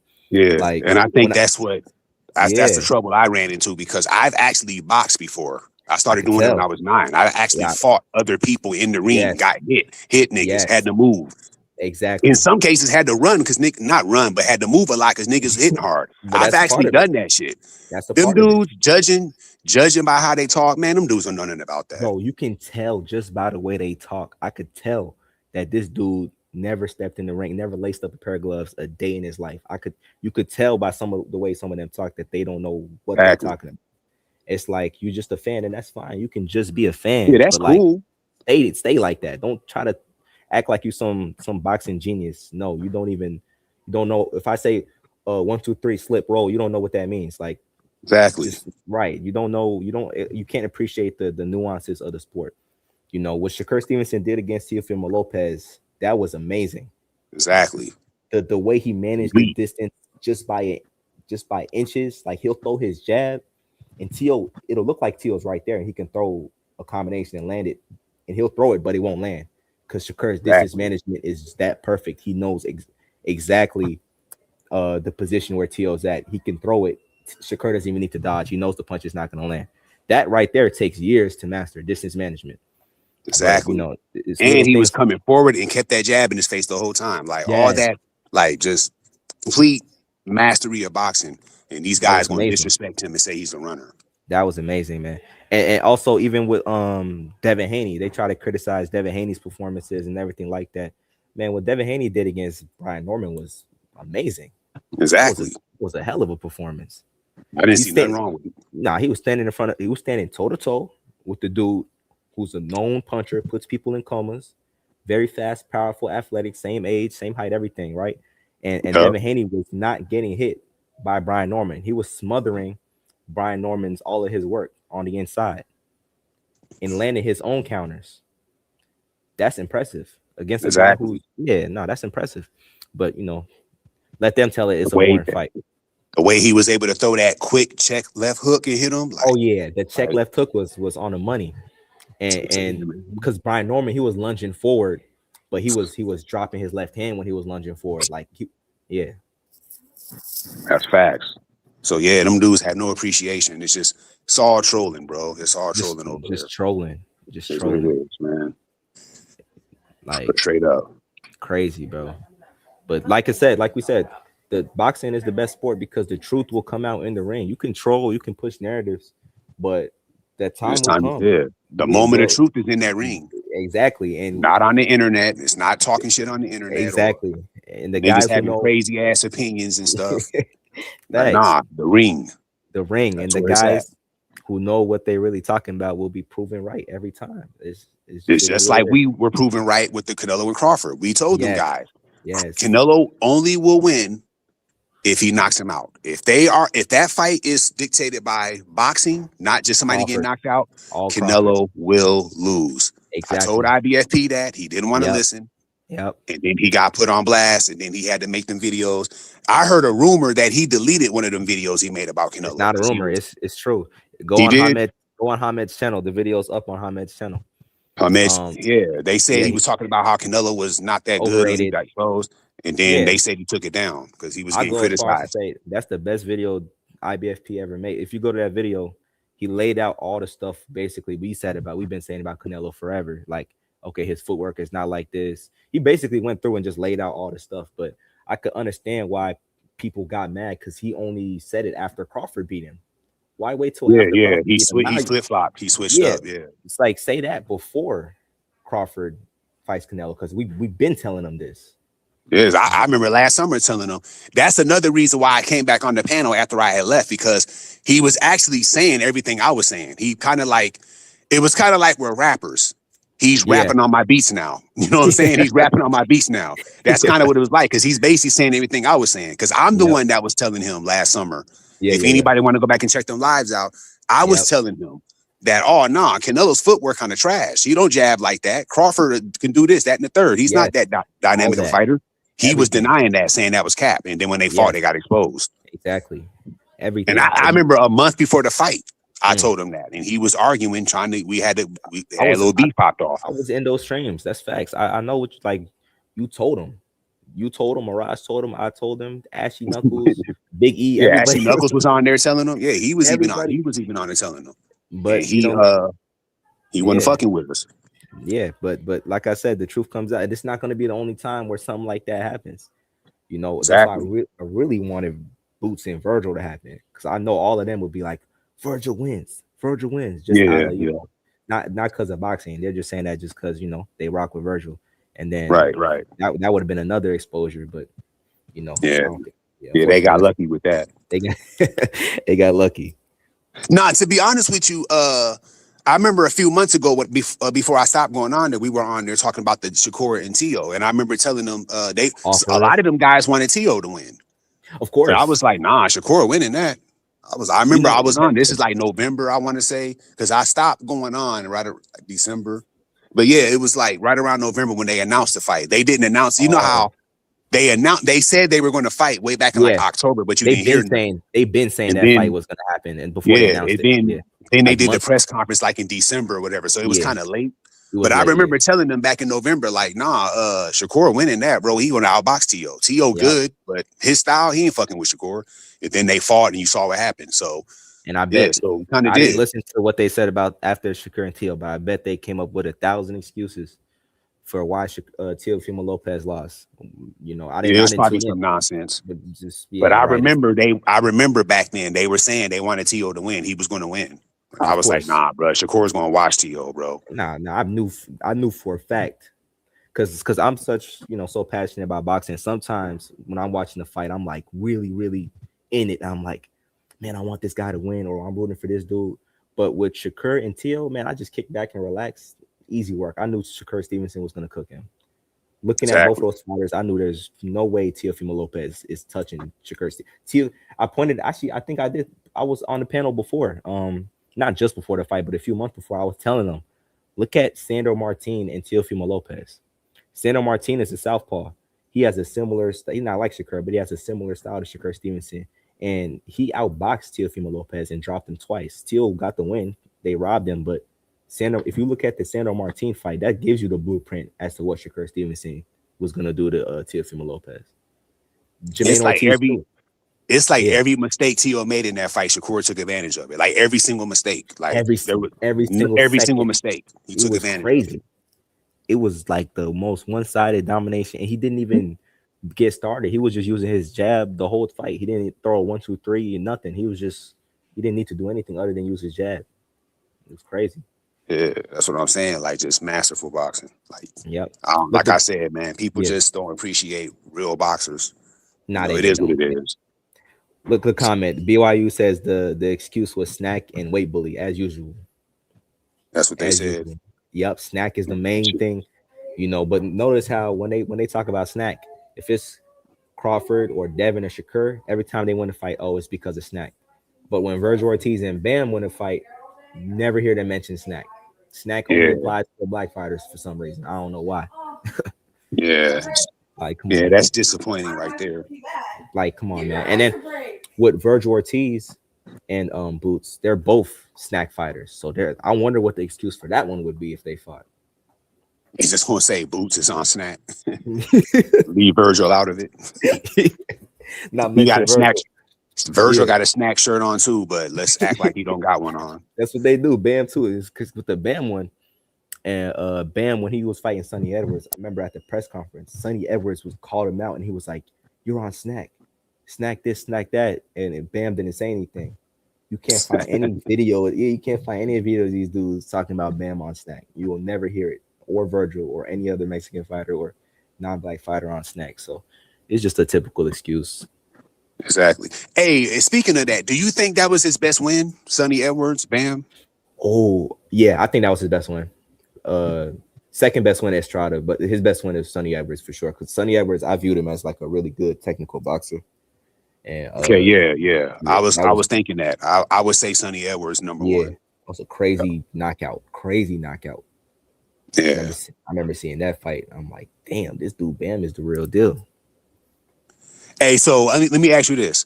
So we've seen a lot of knockouts since 2020, right? We've seen a lot of knockouts. Do you think Tank's knockout of Leo Santa Cruz is the knockout of the decade of the 2020s? 100 for me. Or do you think other knockouts are better than that? Okay, it's between. There's a lot of knockouts, but I got the Tank and Leo Santa Cruz one number one for sure, and then under that I got Brian Norman and Jin Sakasi. That one was a crazy knockout too. Like the way he just whacked him and he hit his head on the canvas, he looked like he was completely out. But I definitely hold, Tank versus Leo Santa Cruz. It's gonna be tough to beat that one. That was crazy. Me personally, I'm gonna say I like that one you just named. That one was good. Brian Norman Jr. That was a great one. That's definitely on the list. Yeah. In my opinion, I think the top two, the number one, Me personally, I think the Tank Santa Cruz, because the way he set that up was just so beautiful, bro. I remember watching that live because remember when you had to wear the mask, COVID, they were fighting during that time. Yep, that was the COVID time. The empty arena. And the way he set that up, bro, Santa Cruz is throwing them rights. He's thinking he's doing something, and Tank is just like, okay, keep throwing it. And you can just tell by body language that Tank is just timing him. He's timing him. He's waiting to get that timing. As soon as when he got that timing, bro, that left uppercut came and it was over with, bro. Called the corner. That shit was classic. That to me, that's the best knockout of the 2020s. That shit was classic, bro. The whole fight was good. Like, Leo Santa Cruz always been actually one of my favorite great fighters. Great fight. And he was throwing these crazy combinations, 10-punch combinations, 15-punch. And Tank, he would dodge all of them and he'd come back with his own combinations. Yeah. Tank usually don't throw more than 3 punches. Like Max, he'll throw 3 or 4. But in that fight, Tank was like a boxer puncher for real. He was actually using his jab more, throwing combinations and everything. Like, that's one of his best performances. That's my favorite Tank fight, personally. That's my favorite. That's a classic. That's a classic. That was a great fight. That was a great fight. Them niggas was going at it. Tank was getting them. Leo was doing it. Leo did his thing. It was all right. But Tank was doing it. Tank got him. But that knockout, the way he set that up, that was beautiful, bro. You can't even. I don't know how you can. That has to be number one of the 2020s. A lot of great knockouts though. I like when the boy knocked out AJ. That was a great knockout. Oh yeah, that was crazy. Yep. Yeah, that was a good one.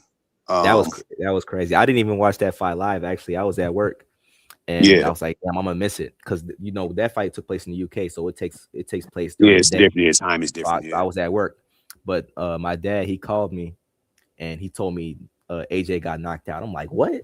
I thought he was trolling me. I was like, "There's no way AJ got knocked out by Dubois." And then I checked it, and I seen him get dropped all those times, and I was like, "What the hell is going on?"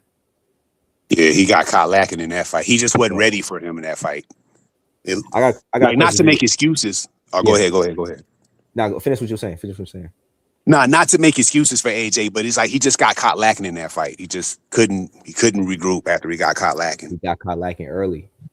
Yeah, he just got caught. That's how AJ is. Once he gets hit with something crazy early, you can tell he just never recovers from it. It just He's not good with recovery. Like,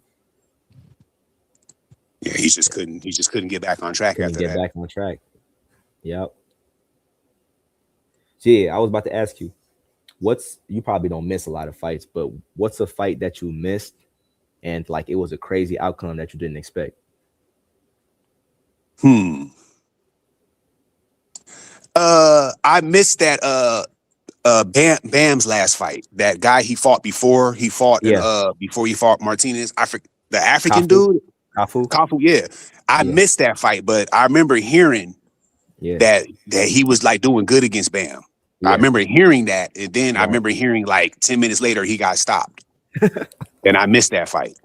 Yeah, I remember that fight. Yeah, and I did not watch because that was on a weekend where it was a lot of fights that weekend. I think Pacquiao fought on that weekend, if I'm not mistaken. You're right. It was that same day. It was Pacquiao and Barrios. Yep.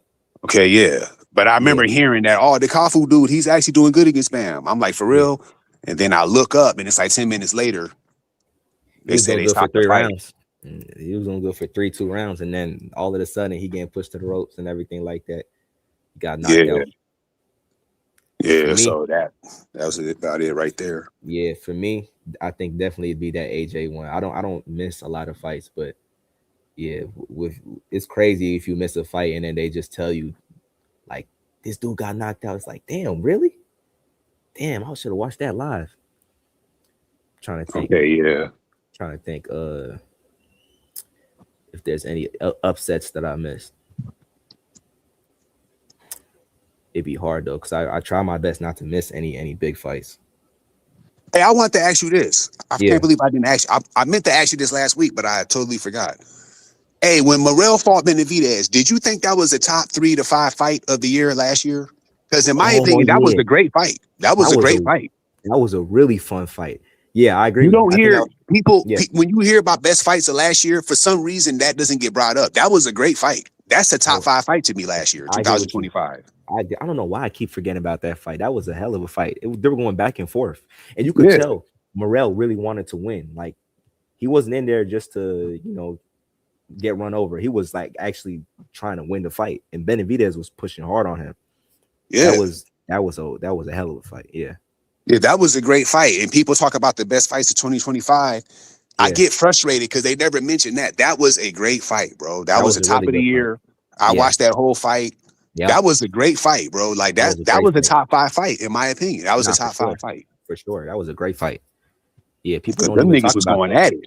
And them niggas was going at it, bro. He didn't have to fight Morrell, but he just fought him just because it was a good fight. Yeah, he's talking shit. He just talking trash. That's the throwback mentality. Like, it's an old school fighter. Yeah, he's saying my name. Okay, let's see. Yeah, exactly. Because that's like I told you last week. That's literally how that fight came to be. He confirmed it in the interview with Andre Ward. He said, "I'm only fighting this guy because he kept talking shit." Exactly. He's talking about I'm a robot. I'm overrated. Right. Because he was going to fight Jesse Hart, a lesser challenge than Morrell. He said, "Nah, fuck that. I'm gonna fight Morrell." That's why talking all that shit. Benavidez got more heart than Canelo, even though Canelo he fought a lot of top names and stuff. Who has just called out Canelo's name, like talking trash in his weight class, and Canelo look his way and say, "Okay, bet, let's do it." A fight that he doesn't have to take. No, I'll be fair. Danny, that's how the Danny Jacobs fight happened when he fought Danny Jacobs. Okay, that's a good point. I forgot about that at 160. Yeah, Danny Jacobs. Yep. Yeah, because he said he'll knock Canelo out, and Canelo hurt him. So that's a good point. That was his next fight. Yeah. So, other than that, I'm trying to think like, if I'm forgetting something, I'm forgetting something. But nothing's came up. Too. Lada is another one too. Lada called out Canelo, and Canelo fought him. Okay, there we go. Yeah, fought him out too. So I can't be completely against that because he did answer some calls. Yeah, it's just the Benavidez thing. Other than that, Canelo ain't no sucker. Yeah, he's not a sucker. One. He ain't no sucker. He gave us the fights. It's just that the Benavidez one that's just kind of pissed me off because I really did want to see that. Yeah, I wanted to see that fight mostly because it was a great stylistic matchup. Me personally. Yes, I agree. That's a great stylistic matchup. They both come forward. Who gonna make who feel this power? Who gonna make who back up? That would have been crazy, man. Somebody BYU said, because I was going to ask you this. Who you think Morrell and Callum Smith? Which you think? Because that's been announced. I think that's next month, ain't it? April.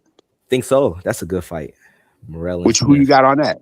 It's hard for me to say because Morrell, he didn't look too good in his last fight. I don't know if you remember against that Russian dude. Yeah. He was on steroids and they still let him fight the Russian dude. Yeah, that was crazy. That was crazy, but I think Morrell got dropped and everything, but he won. Callum Smith, damn, he's looking good at 175. He beat Joshua Buatsi. That was a good fight. I remember that. It's a toss-up for me. I think I probably got to lean towards Callum Smith. But I think Morrell can win too. It's a toss-up. I got it 50-50. I'm kind of leaning towards Morrell. I think Morrell's going to figure it out. Yeah. I would. The only thing about Morrell is, did he lose a little bit of punch resistance from the Benavidez thing? Yeah. That could be a factor. Question. That could because he got dropped against that last Russian dude.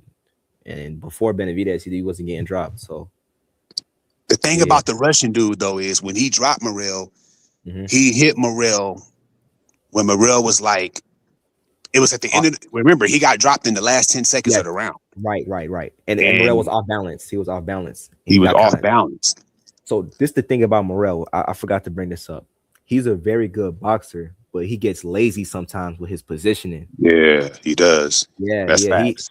He has that Cuban style. You know, Cubans, they like to play around with their stance and move around. But Morrell, sometimes he gets a little lazy with it. He'll get caught off balance and he'll get caught with something. So honestly, I think Morrell is a better boxer than Callum Smith, but it's just those little things. I think if Morrell is on his A game, he'll beat Callum Smith if he's on his A game. That's what I think. If he's like, if it's just for real and it's like no bullshitting, I think he'll beat Callum Smith. No bullshit. Yes, but I don't know. It's a good question. It's a good fight. It's a good fight. When is it again? I believe it's sometime in April. I want to say April 11th, but I could be wrong though. I might have to double check. Definitely. But I remember hearing it soon though, like next month. So it ain't like we gotta wait till April 18th. Yep. Okay, so it's next month. Yeah. Definitely tuned into that. Yeah, I'm checking that out. This dude Rose Maverick, he say Tank versus Pitbull. Yeah, we were just talking about that earlier. Tank and Pitbull too. Yeah. So how do you think that fight's gonna end? You think it's gonna go to the decision, or you think Tank's gonna KO him? I think Tank gonna KO him because Me now, too. okay, Me it's too. not 7 days notice, so I get to Right. actually have a training camp for you, so I can really download you. And I Right. think Tank got that hot. People, like I said, they get caught off guard by how great his knockouts is. They don't understand. Tank is also a high IQ guy, a high IQ boxer. I think So- his boxing ability. I think Tank's boxing ability is more impressive than his knockout. And his Yeah, I do knockout too. power. Yeah, Tank has underrated. great boxing skills. Yes. You know, he has the equalizer. He can knock you out too. But when it comes to Equalizer. boxing, Tank the truth. He can do it. And it's And like I think this time he mhm. gets to actually game plan for him now. It's not just Thank 7 day you. notice. That's a good point. I 'cause honestly people- believe he's going to beat him they better this say time. they say like, oh, Pitbull did so good, but he was on short notice for Pitbull, so he'll do better. But they don't understand it's short notice for Tank too, because that's not the guy who Tank was training for. Exactly. He was training for Rolly, and then now all of a sudden he has to fight Pitbull, so he has to adjust as well. They Exactly. both it's short notice for both of them. So Tank now, not only has he fought Pitbull already, and you know he was injured in that fight and everything like that, and he still won. In a rematch, he got a full training camp for him. I think he'll knock him out. Yeah, I think he's going to knock him out this time. Which would be great because Pitbull, I don't think we've seen him get knocked down before, have we? Pitbull hasn't been knocked down before. Nah, he's gotten hit. Like Yeah. Rayo was hitting him upside the head pretty good. Rayo Valenzuela. Right. Yep. But we never seen him get dropped. But I think Never Tank been could be the dropped. first man. Hey, first for everything. We just saw Jermaine Ortiz get stopped for the first time by Keyshawn. Yeah, which was Pitbull going to be the next guy to get Yeah. stopped. And it's going to be by Tank. I think Tank's gonna KO him. Pitbull, he got a chin, you know, he got a hard head, like, but Tank focused, get a full training camp for him. I think he knocks him out. Yeah, I believe it. I'm predicting that's what's going to happen. Yeah, me too. Now, who you got in Roach and Zepeda? That's another good one. Roach and Zepeda. I'm gonna lean a little bit towards. I heard that quote that Shakur Stevenson said about Roach and Zepeda. I kind of agree with him. Well, I feel like he can outbox him on the inside and pick Yeah. his shots. yeah, I think he'll pick his shots better, and he can kind of like do a little bit better on the inside. Zepeda is tough though. Zepeda is tough. He's not a skill guy, but he got energy. He's going to come forward. He's going to pressure. He's going to keep throwing punches. But I think Roach would be able to outskill him. So I'm leaning towards Roach in that. Me too. I agree with you. What you said. I think Lamar Roach is just like gonna pick his shots better. You know, Roach has shown he has really good defense, like especially fighting on the inside. So he probably gonna fight a close range fight. You know, use his shoulder, deflect a lot of shots, counter him in between his combos, just kind of like what Shakur was doing. And I think Roach will win the decision for sure. I'm rooting for him too to win, because if he wins that fight, then Tank beats Pitbull, then they'll have a rematch for the title. Yeah. So that's definitely what they're trying to line up. So hopefully Roach wins. Yeah, he need to win. Yeah. So yeah, I got Roach winning that. Yeah, me too. You know, and then also speaking on Zepeda, I thought Zepeda and Shakur was a fight of the year. Was a fight that could be looked at as a fight of the year. That was a great fight. That was a great fight. And people talk about Shakur born this. That was a great fight. Exciting fight from start to finish. That was the best on that, because that fight card was lit. That New York card, that fight card was lit. That card was stacked. The Shiraz and Berlanga card. Yeah. I thought that was the best fight on the whole card. Stevenson and Zepeda. For sure. That should have been the main event, honestly. That was really fun. And you know, that's the first time we saw Shakur deal with somebody who has that high of a volume output. Like William Zepeda, I think, has the highest output at any boxer in the whole world. So he goes hard, like literally throws 1,000 punches in every fight. So you know, Shakur, he showed a lot. His performance reminded me a lot of Cotto and Floyd. Like it's a similarity. I get what you mean by that. I get what you mean. De La Hoya and Floyd, like how he was on the ropes and De La Hoya was just throwing a bunch of combinations, but Floyd was like just waiting for him and catching him in between. Yeah, I know what you mean by that. Yeah. Yep. Yeah. That's how you deal with pressure. Like you could try to be like Tim Bradley and versus Ruslan Provodnikov and just go crazy and go toe to toe, but like, why take that unnecessary risk if you can just let them punch themselves out and catch them in between the shots? Right. They say fight smarter, not harder, you know? Exactly. And then you stand a better chance of winning when you do that. Yes, and that's exactly. what people don't. That's what people kind of like are leaving out when they say they want to see entertainment or action. I understand that. I want to see that too, but I also want to see some smart shit. And like I said, you stand a better chance of winning when you hit and don't get hit. And if people can like understand that, I feel like the happier everybody would be. Yes, I honestly think that. Definitely. Like, to me, that's what I appreciate the most in boxing. Being able to hit and not get hit is like the highest level thing you can do. Right. It shows that you're really good. And it's really good and really intelligent. That's what it shows. Like, yeah, anybody who trains in the gym can, stand toe to toe and throw 1,000 punches and get hit by 1,000 punches. Right. And, anybody can do that. And that's cool. That's, you're tough and everything like that. But why take that unnecessary damage though? Yeah. If you really want to win, you might want to switch it up. Thank you. That's what it is. Fight smarter. That's what I appreciate. The IQ side of things.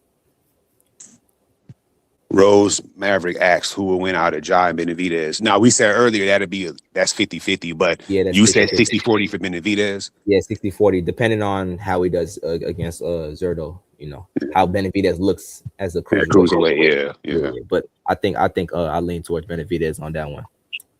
Yeah, that's the most likely. That's the most likely or realistic way to look at it. Like you said, 60-40. Right. But at the same time, let's wait until the fight. Yeah, let's wait till the fight because that's a huge weight jump between light heavyweight and cruiserweight. But if Benavidez is still himself and he looks good at cruiserweight, I'll lean towards him. But Jai, like you said, like he's a good boxer. He has that power too. That left hand that's not a joke. So that's the most dangerous fight for Benavidez at cruiserweight. Yeah. So yeah, that's going to be a really good one. Definitely. That's the only fight I want to see him take after Zerdo.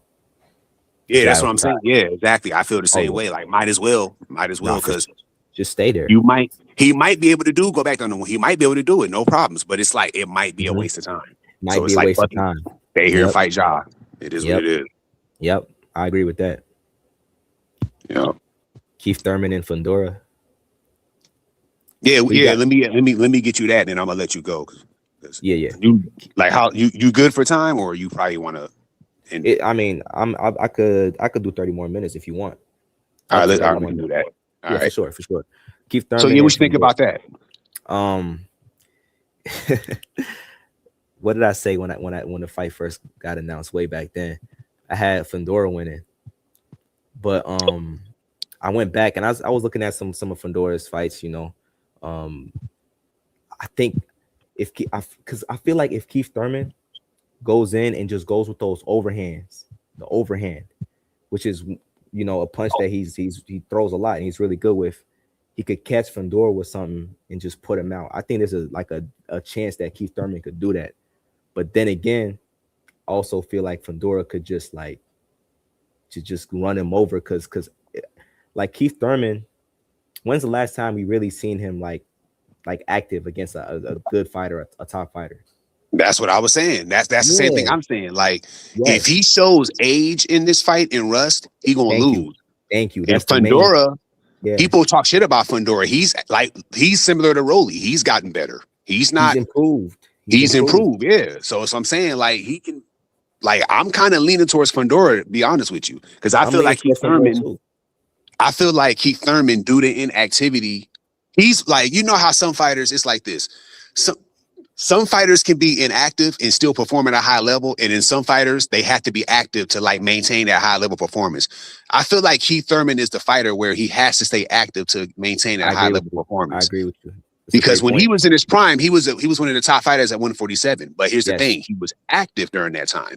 Yes. When he became inactive, it's like, it's kind of up and down. It ain't like hard. It's kind of, you know what I'm saying? If he comes in and he's aged, Fundora will win. Probably by stoppage. Yeah, that's what I'm saying. But if he can fight like Keith Thurman of old, he might fuck him up. We'll see. But he got to be very careful though, because Fundora has gotten better. He's improved. He's not the same dude who got knocked out by Brian Mendoza. He's improved. Yeah, he's improved. Yeah. I'm leaning towards Fundora, so I'm with you on that one. Yeah, but I'm gonna check that one out because Keith Thurman back in the day was one of my favorite 147 fighters. He was nice with it. He was nice. That fight with Porter and Garcia, in my opinion, too. those are classic fights, in my opinion. Classics. Even in the Pacquiao fight, that that was a good fight. That was a good fight. Even though he lost, it was good. Yeah, when he fought Pacquiao, that was a very competitive fight. I felt Pacquiao won, but I felt like if Thurman could have avoided that knockdown, he might be able to pull something out because he was landing some good shots on Pacquiao. But I felt like Pacquiao got that knockdown, and then I think 11th round he hit him with a shot and had him hurt. Yep. So yeah, Pacquiao won, but that was if you go back and watch it, that was a very competitive fight. It was competitive. Definitely. I got to rewatch that fight, but yeah, it was competitive. I think the knockdown is what made the difference. Yep. Yeah. Because that fight kind of reminds me of when Canelo fought Austin Trout. That's a good comparison. Very competitive fight. Yep. But the knockout is kind of, I felt, is what gave. Yes. Not knockout. Excuse me. The knockdown is what kind of gave Canelo that win. But if you go back and watch that fight, that was a very competitive fight. Another one, Usyk and Fury won.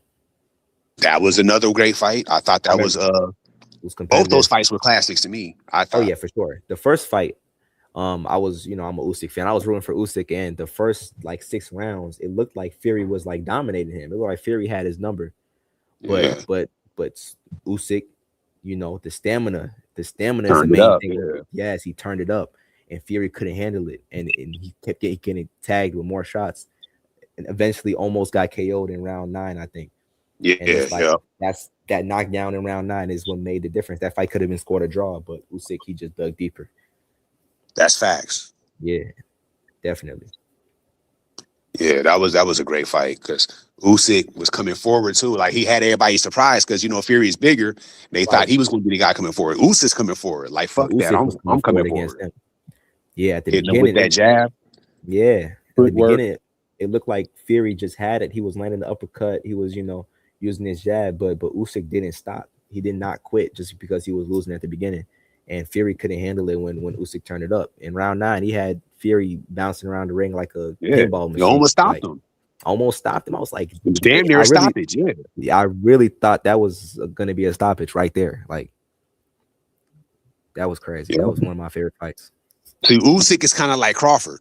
That's probably why they're so cool with each other because, like Crawford, he's extremely versatile, just like Crawford is. Yeah, like, Usyk is. He can beat you in multiple ways. It don't got to be the same thing over and over again. Nah, Usyk is. He can do this. He can do that. Punch this way, punch that way, move, back up. Yeah. If he wants to, he can lock in, make his defense real good. Like he's a very versatile fighter. Nah, Usyk is one of my favorite fighters to watch. His style is very satisfying. He got a twist. He got the Soviet style, but a little twist on it as a southpaw. Yep. Yeah, excellent fighter. I'm a big Usyk fan. Fighter, definitely. Because I saw when he was putting in work at cruiserweight, like, hey, this dude ain't no joke. Yes. He became the heavyweight, and I was like, oh shit, this Usyk dude, he the truth. He the truth. Because them Joshua fights were classics, and I'm like, damn, he beating Joshua ass. For sure. Like, damn, he got Joshua shook. He got Joshua shook, and that was crazy. And the rematch was crazy too. Like. Yeah, I like that he rematched all of those guys too. Like he rematched Joshua, he rematched Fury, he rematched Dubois, and like he showed something new in all of those fights. Each of those fights was different. That's what versatility is all about. Yeah, it's like it's kind of hard to say somebody like he beat the top heavyweights 2 times apiece. So it's like you can't even really you can't even argue that. Like what can you say? He's the guy. Like you can't even dispute that. He beat all the top guys. He's number one. Number one. Yeah, like you can't even. You can't argue with that. You can't argue that. Like, it was great because him and the because I know obviously I know your boxing history, but him and Evander Holyfield, they the best cruiserweights to go heavyweight. Him and Holyfield. Yes, him and Holyfield. I'm gonna give you another one. You know Dwight Muhammad Qawi? Yeah. Dwight Muhammad Qawi is my all-time favorite fighter. That's one of them. Yeah, the super tough guy. Yeah, I know what that is. Yeah. Yeah, he did 15 rounds with Holyfield. Craziest fight you will ever see. Yeah. Holyfield, he fought Holyfield, he fought George Foreman, he fought Leon Spinks. He's a top 5 cruiserweight in my opinion. I would say. My top 3 cruiserweights is is Holyfield, Usyk, and Dwight Muhammad Qawi. Them three, for sure. Okay, yeah, that sounds Yep. about right. Yeah, those are. Yep. Yeah, when you look at the cruiserweight, those are probably going to be the top three. Like if you Yeah, pull up that's the the list top. right now, that's Yep. those are probably the top three. Yeah. If you pull up, Nobody's budging them dudes. Nobody's budging them. Those three guys. That's the guys. Yep. Yeah, that's facts. Yeah. Yeah, for sure. And Muhammad Qawi, he's the shortest cruiserweight of all time. He was like 5 foot, I think 5'9" or something like that. Let me see. Yeah, 5'9", 5'10", because Holyfield was 6'2". Yes. And Usyk is 6'3". Muhammad Qawi was 5'6". Oh, he's 5'6". Oh, damn, He moved all the way up to heavyweight. That's crazy. Oh, damn. He fought George small Foreman. heavyweight. That's crazy. Yeah, definitely. Yeah, he's one of my favorite fighters. If not, another one of my favorite fighters. You know Emmanuel Augustus? Yeah, I know him. The Drunken Master. That's one of my favorite fighters too. And this is the thing. Like people will look at somebody like Emmanuel Augustus and they'll look up his record or whatever and see that he has all these losses. He has like 15 losses or whatever and say, oh, he's trash. But they don't know that he gave Floyd Mayweather the toughest. Yeah, that was I was going to say that when he fought. That's probably what he has other fights, of course, but that's probably the fight he's best remembered for. Yes. But yeah, that Mayweather fight was very tough for Mayweather. Mayweather had to really get in his bag to win that. I was just going to say that too. Yes, and what people don't know about Emmanuel Augustus is the reason he has all those losses is because the judges never liked him. You watch one of his fights and he'll dominate the whole fight, but because of the way he fought, the way he was kind of like just playing, that he's dancing and stuff like that. The unfavorable cards. Yes, they will go against him every single time. That's why his losses look like that. But he was an elite, some of the best defense you'll ever see. He would dodge punches with his eyes closed, like it was crazy. Damn. Never judge a fighter just off their record and looking at this dude got this many losses. No. Yeah, that was his nickname too, the Drunken Master. Yo. Yes. Yeah, I'm a big fan of him for sure. That's what's up. Just people want to look at somebody's record and then just assume they're a trash fighter. Like it's not like that. Yeah. And especially fighters back then, they had a bunch of losses because they all fought each other. So you're gonna get losses if it's the best versus the best constantly. It's nothing to be ashamed about. Yeah, it kind of like separates, too. Mm-hmm. Like you see. Like, okay, yeah, this guy got some losses, but he's still a really good fighter. You know what I mean? Exactly, it's like James Toney. He lost to Roy Jones Jr., but he was a dangerous fighter, though. It wasn't like anybody could do that to him. That's a great point.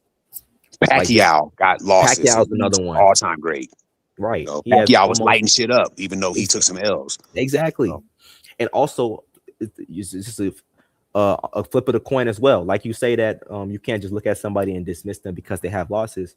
Don't look at somebody who's undefeated and then just assume they fought nobody.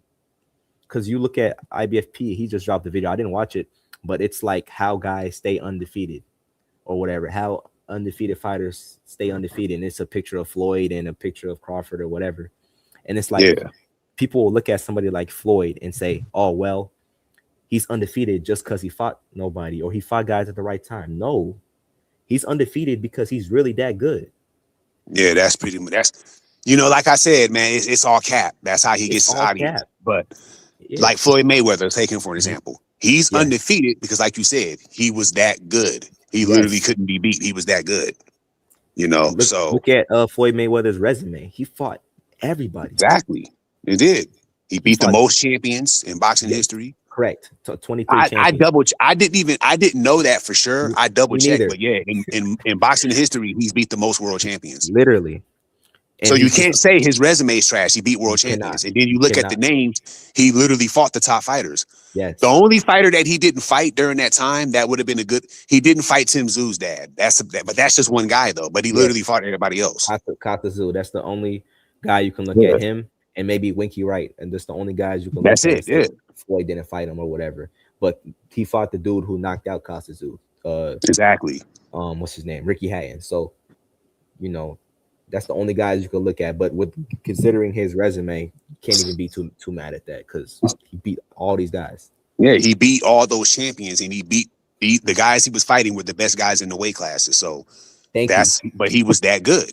Same thing with Terrence Crawford. Terrence Crawford beat multiple champions, top guys in the weight class. I have no idea how they can say his resume is trash. Like, it's cap. Absolutely not. Absolutely not. Even with Floyd, like this dude, his first world title fight was against Gennaro Hernandez. Made that motherfucker stop in the 8th round. Yep. Quit him. He stopped him in the 8th round. Yep, he stopped Gennaro Hernandez. That's a first world title fight. I'm pretty sure Floyd was probably the underdog in that fight. They were saying it's too soon, too early. Yeah. He went in there and gave him that work. Fought Diego Corrales, another fight where Floyd was the underdog. Yeah, they said he was too big. Dropped him 6 times, stopped the fight. 6 times. That's the craziest, probably one of the craziest performances I ever seen. Exactly. So, because I remember when Crawford fought Bradis Prescott. Yeah, that was his first fight at 140. Bradis Prescott was knocking shit at that time. He beat Amir Khan. He was like, and Crawford moved up to fight him at 140 on short notice. Wasn't Crawford a late replacement? Yes, Crawford was on short notice for that fight. Yeah, and Crawford went in there and put belt to ass. And Bradis Prescott at that time was a high quality opponent. And Crawford went in there and put belt to ass. And people will look at Bradis Prescott. He got multiple losses. He racked up losses at the end of his career. So Crawford fought a dude who's aged terribly, whatever that disingenuous shit they always try to say. Who cares how many losses he racked up at the end of his career? He could rack up 100 losses. I care about how good he was when Crawford fought him. When Crawford fought Bradis Prescott was putting hands on people. He was quality. He was quality at that time. That's all that matters. I give you another one. Yeah. Victor Ortiz. Remember when Mayweather fought Victor Ortiz? That's a good. His career didn't age well. I understand that. But at that time when he fought Mayweather, he was a high quality opponent. And he was younger than Mayweather. Mayweather damn near 40. And he's a young guy. He's in his 20s still. And he fought him. That was a high quality opponent. And Mayweather did what he did with him. Exactly. So yeah, man. So you gotta give credit. These guys are just really good. That's why they're undefeated. I was in the IBFP stream when they were asking me about close fights and stuff like that, and then he was like, Nuke was like Floyd Mayweather lost to Castillo in the first fight. Floyd lost to Castillo. We all know. First of all, he won, right? We all know he won. First of all, second of all, even if he did lose, he rematched him immediately after and won. So what is it? If that's Floyd Mayweather's only loss, if Floyd Mayweather is 49-1 and he lost to Castillo, it doesn't even matter because he rematched him right after and he beat him. So if Floyd Mayweather were to lose to Castillo, would that matter in his legacy, in terms of his legacy? Absolutely not. It doesn't even matter. And that was his first fight at 135. Floyd Mayweather moved up to the new division and he immediately fought the best guy. Exactly. Fight people try to say, oh, well, he lost and it was a close fight and everything. He had an injury and he said, okay, I'm gonna rematch him immediately afterwards. And that's what he did. And he beat him. He proved that the reason the first fight was so competitive was because of his injury. And he did that throughout his whole career. Every close fight he had or a fight where people might feel differently, he rematched him. They did the same thing. Yeah, they was talking that silly shit. Oh, Madonna beat you. He beat me. It was a robbery. Run this shit back. Immediately. Ran that shit back and beat him again. That's so gotta respect that. And a lot of people, there's a lot of cap going on about Mayweather too. They're saying that he didn't rematch De La Hoya because he was scared. That's not true. The reason why he didn't rematch De La Hoya is because he wanted to do the Ricky Hatton fight. Because remember, he fought De La Hoya. Yes. Then he fought Hatton. Then he retired. Right. People that hate on Mayweather are saying he retired after De La Hoya. No, he didn't. He actually fought Hatton after De La Hoya. Because people were saying that he was ducking Ricky Hatton. That's what people were saying at that time. Yeah, that's cap. Okay, so he said, "No, I'm fighting Ricky Hatton. I already beat De La Hoya. That's why he didn't rematch De La Hoya." Facts. That's facts.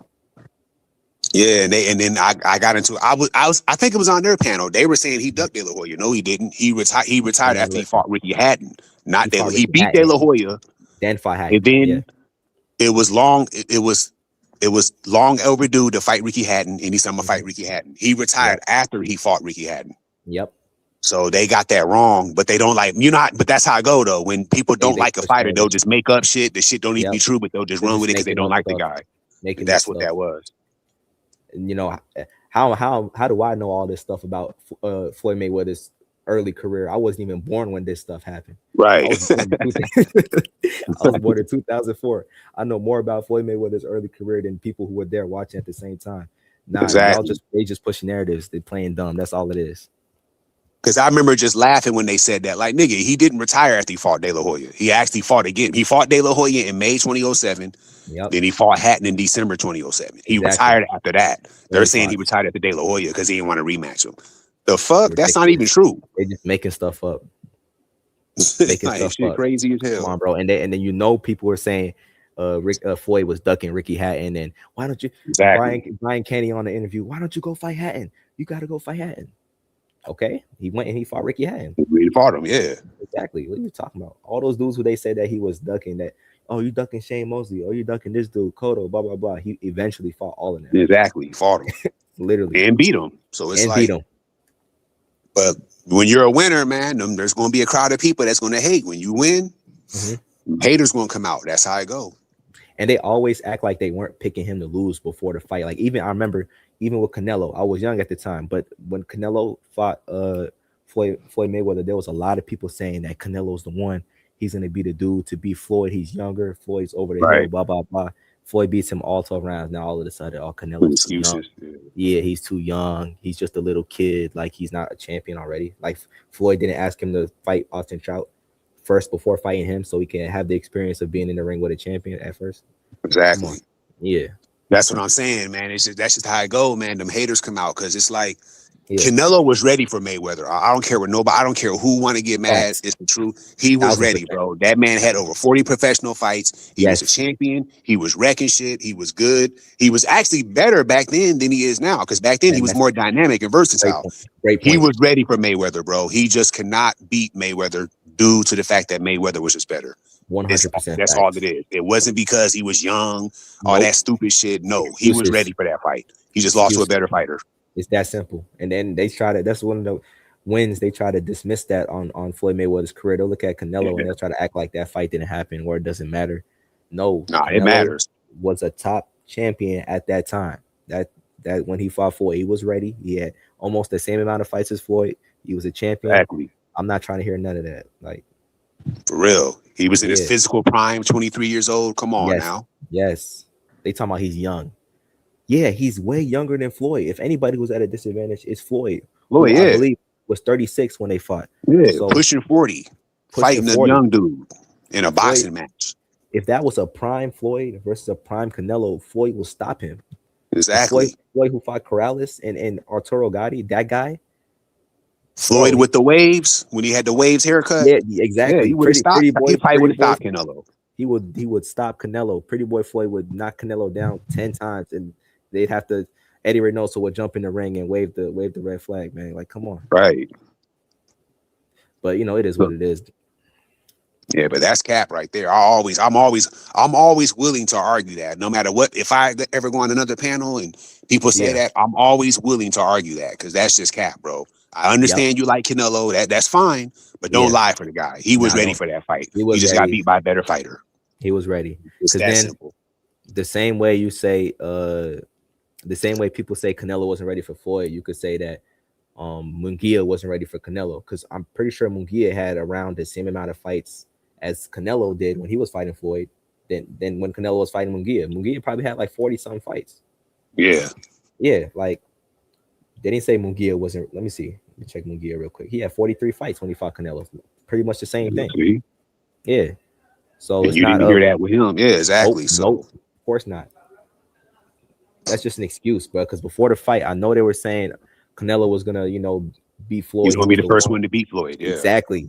I remember that. I watched that fight with my dad. I remember they were saying he's gonna be the first one to beat Floyd. He got the youth advantage. Floyd is over the hill. They were saying that. Thank you. And they That's fought. exactly what they were saying. Floyd had to show him what time it was. Let me show you how to do this boxing shit for real.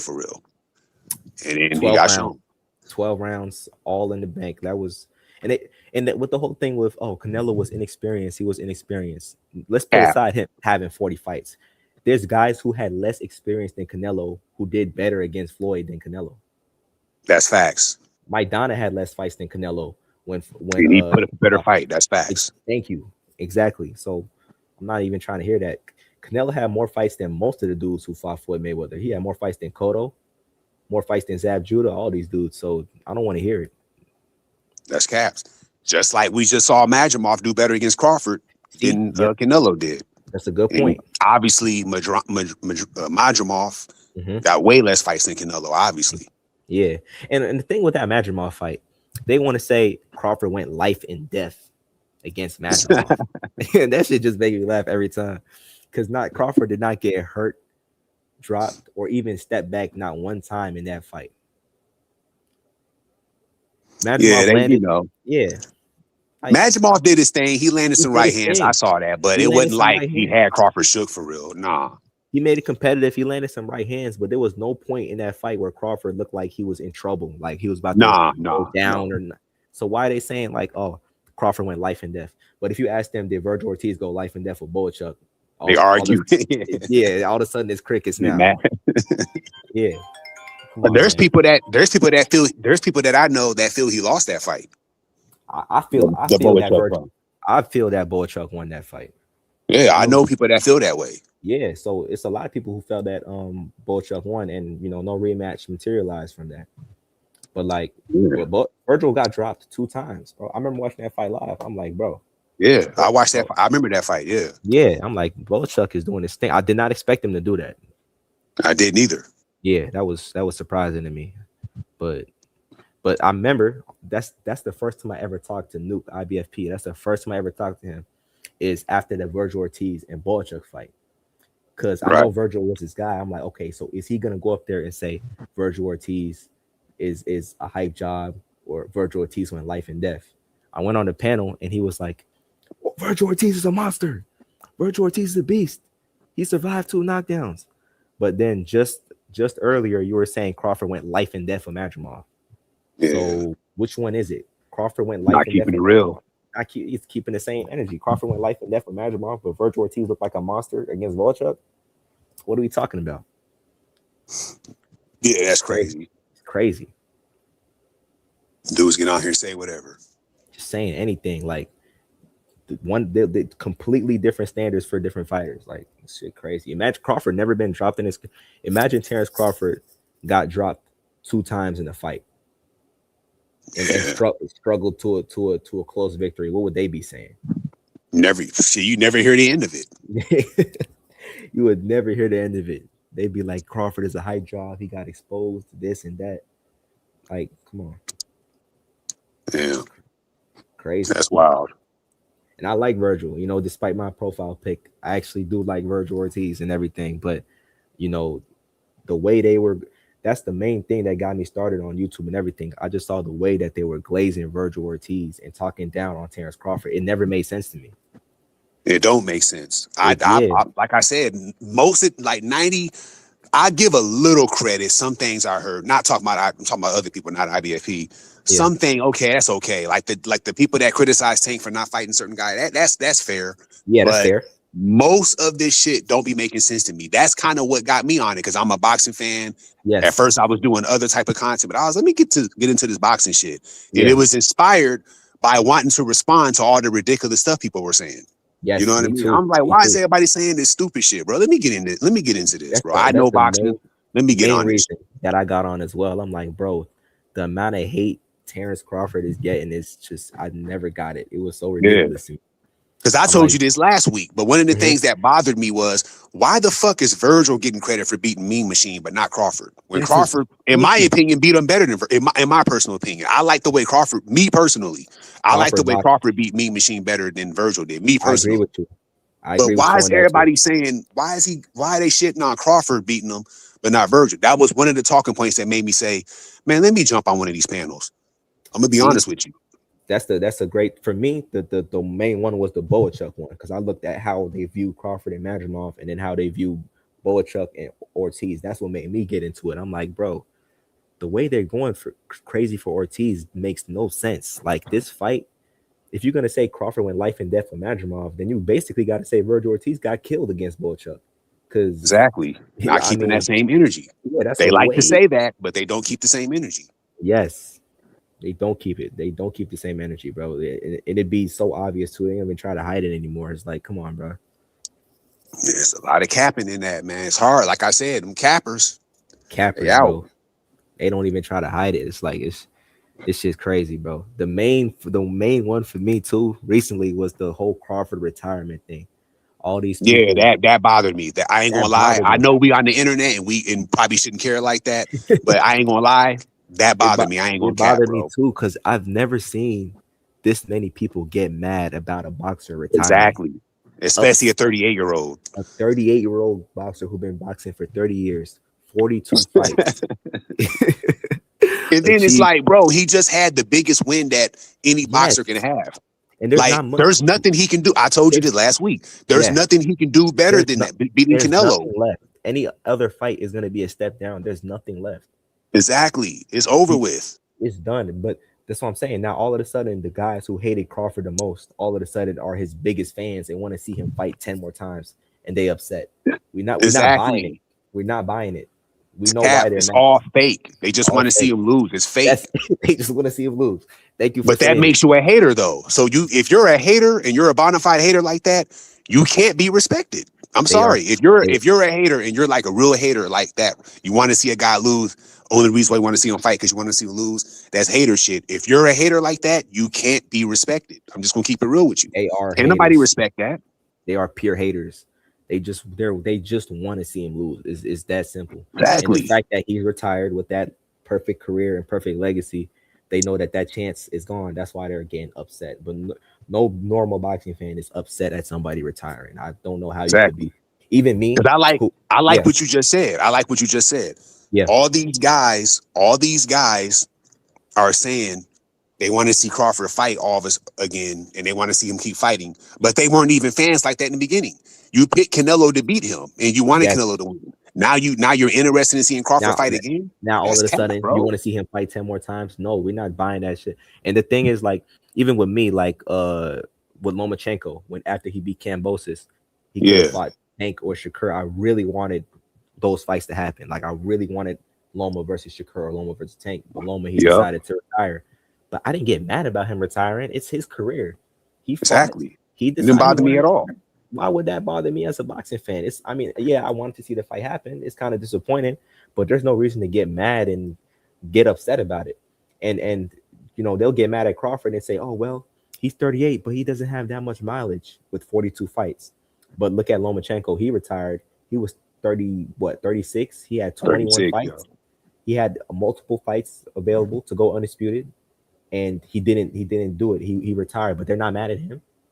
How you gonna be mad at Bud but not Loma? Yeah, I don't think we ever had an issue with Loma retiring. Yeah, no. Okay, he didn't fight Shakur and my mans and them, but shit, that's cool. He retired. Salute to Lomachenko, great fighter. We moved on. We ain't tripping. How you gonna be mad about another man's career decision? Like, like, I don't get that. Makes no sense. Yeah, that bothered me when I came here. I was like, I ain't feeling that, bro. So I had to retaliate. I know me too. I could ignore. That's probably what I should have did because it is the internet. But I was like, nah, I'm a boxing fan. Fuck that. I had to retaliate. I had to because, like I said, bro, he's 38. The biggest win. Probably this is a very historic win. Yes. There's nobody he's going to fight bigger than that. And then he won convincingly too.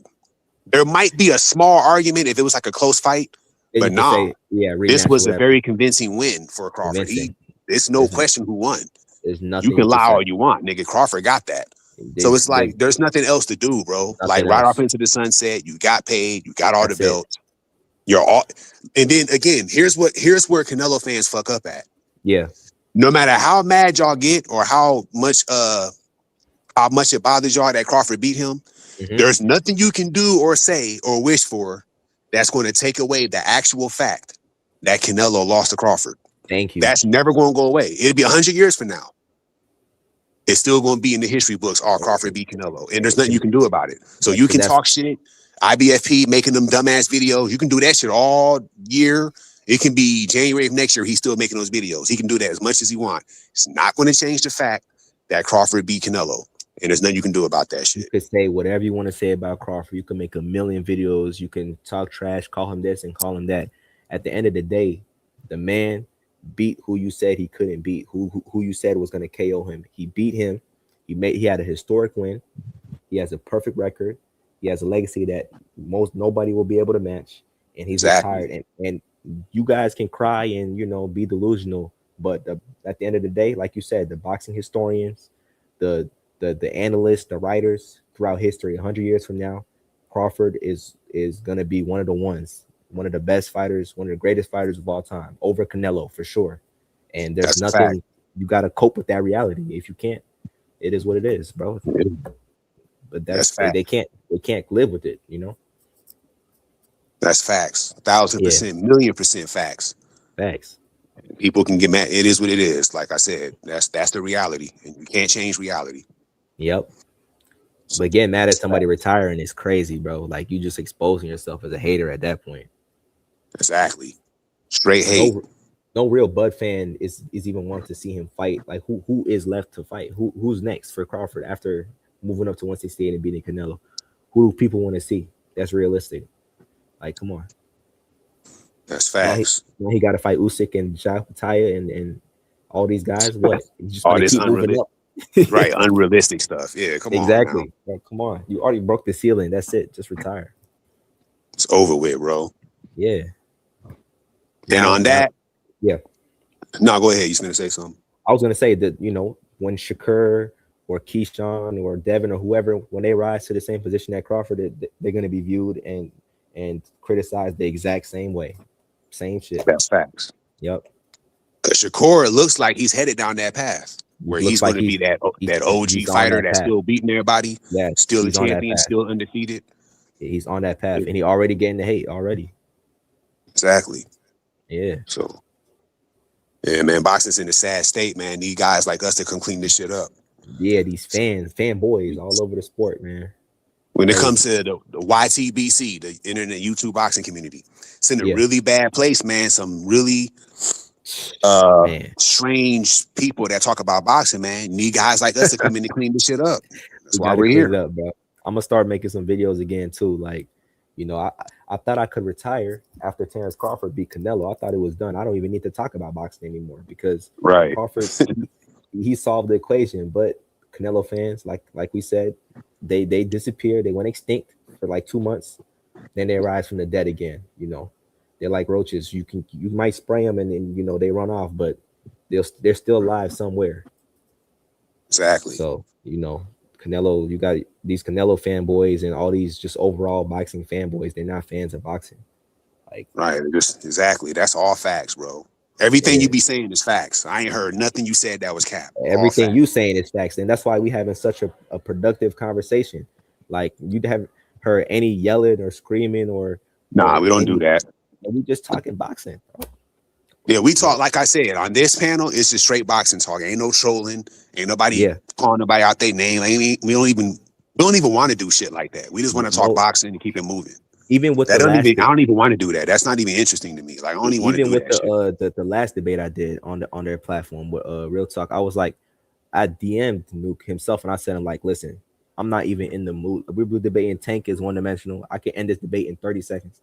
I'm not in the mood to have a screaming match with dude. I'm not trying to, go crazy or yell or throw insults. I just want to have a clean debate and just end this really quick and easy, and just help me do that. Like, because there's no point in having a screaming match or yelling or getting that emotional over boxing. It's not that deep. It's never that deep. Yeah, man. I wasn't like, when I was listening, like, there was some shit he was saying. I ain't gonna get into that, but I wasn't feeling that. Like, I don't appreciate him saying that shit, but some bullshit. But yeah, it's way better when you just talk. And, and it's like a productive boxing talk. That's what we do over here, man. We don't that shit lame, bro. Like, that trolling shit is so corny, bro. I'm beyond that. Like, at first when I went on the panel, I would do stuff like that because that's the only way you could speak on the panel, damn near. Exactly. But now it's like, bro, I don't even have the energy for that shit anymore, for real. Because Ashley Knuckles a while ago. Ashley Knuckles was actually on this panel a while ago. He was talking. And he told me he don't go over there no more because all they do is troll. I was like, I don't blame you. I mean, when I used to go on there, they used to always disrespect Ashley Knuckles. Yeah, Ashley Knuckles. The thing that bothered me about Ashley Knuckles is if you actually listen, he actually makes a lot of good talking points. Like he knows boxing. He knows what he's talking about. Boxing. He ain't stupid, Ashley bro.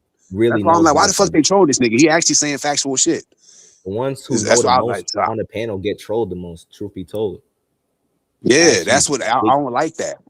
Ashley, Big even Mirage. Give Mirage credit. Too. Mirage know what he be talking about. Mirage, he over. I think the UK, I believe, somewhere over Australia, yeah. But he know. I listened to Mirage talk one time. I was like, oh, he know what he's talking about. He ain't capping. They disrespect Mirage.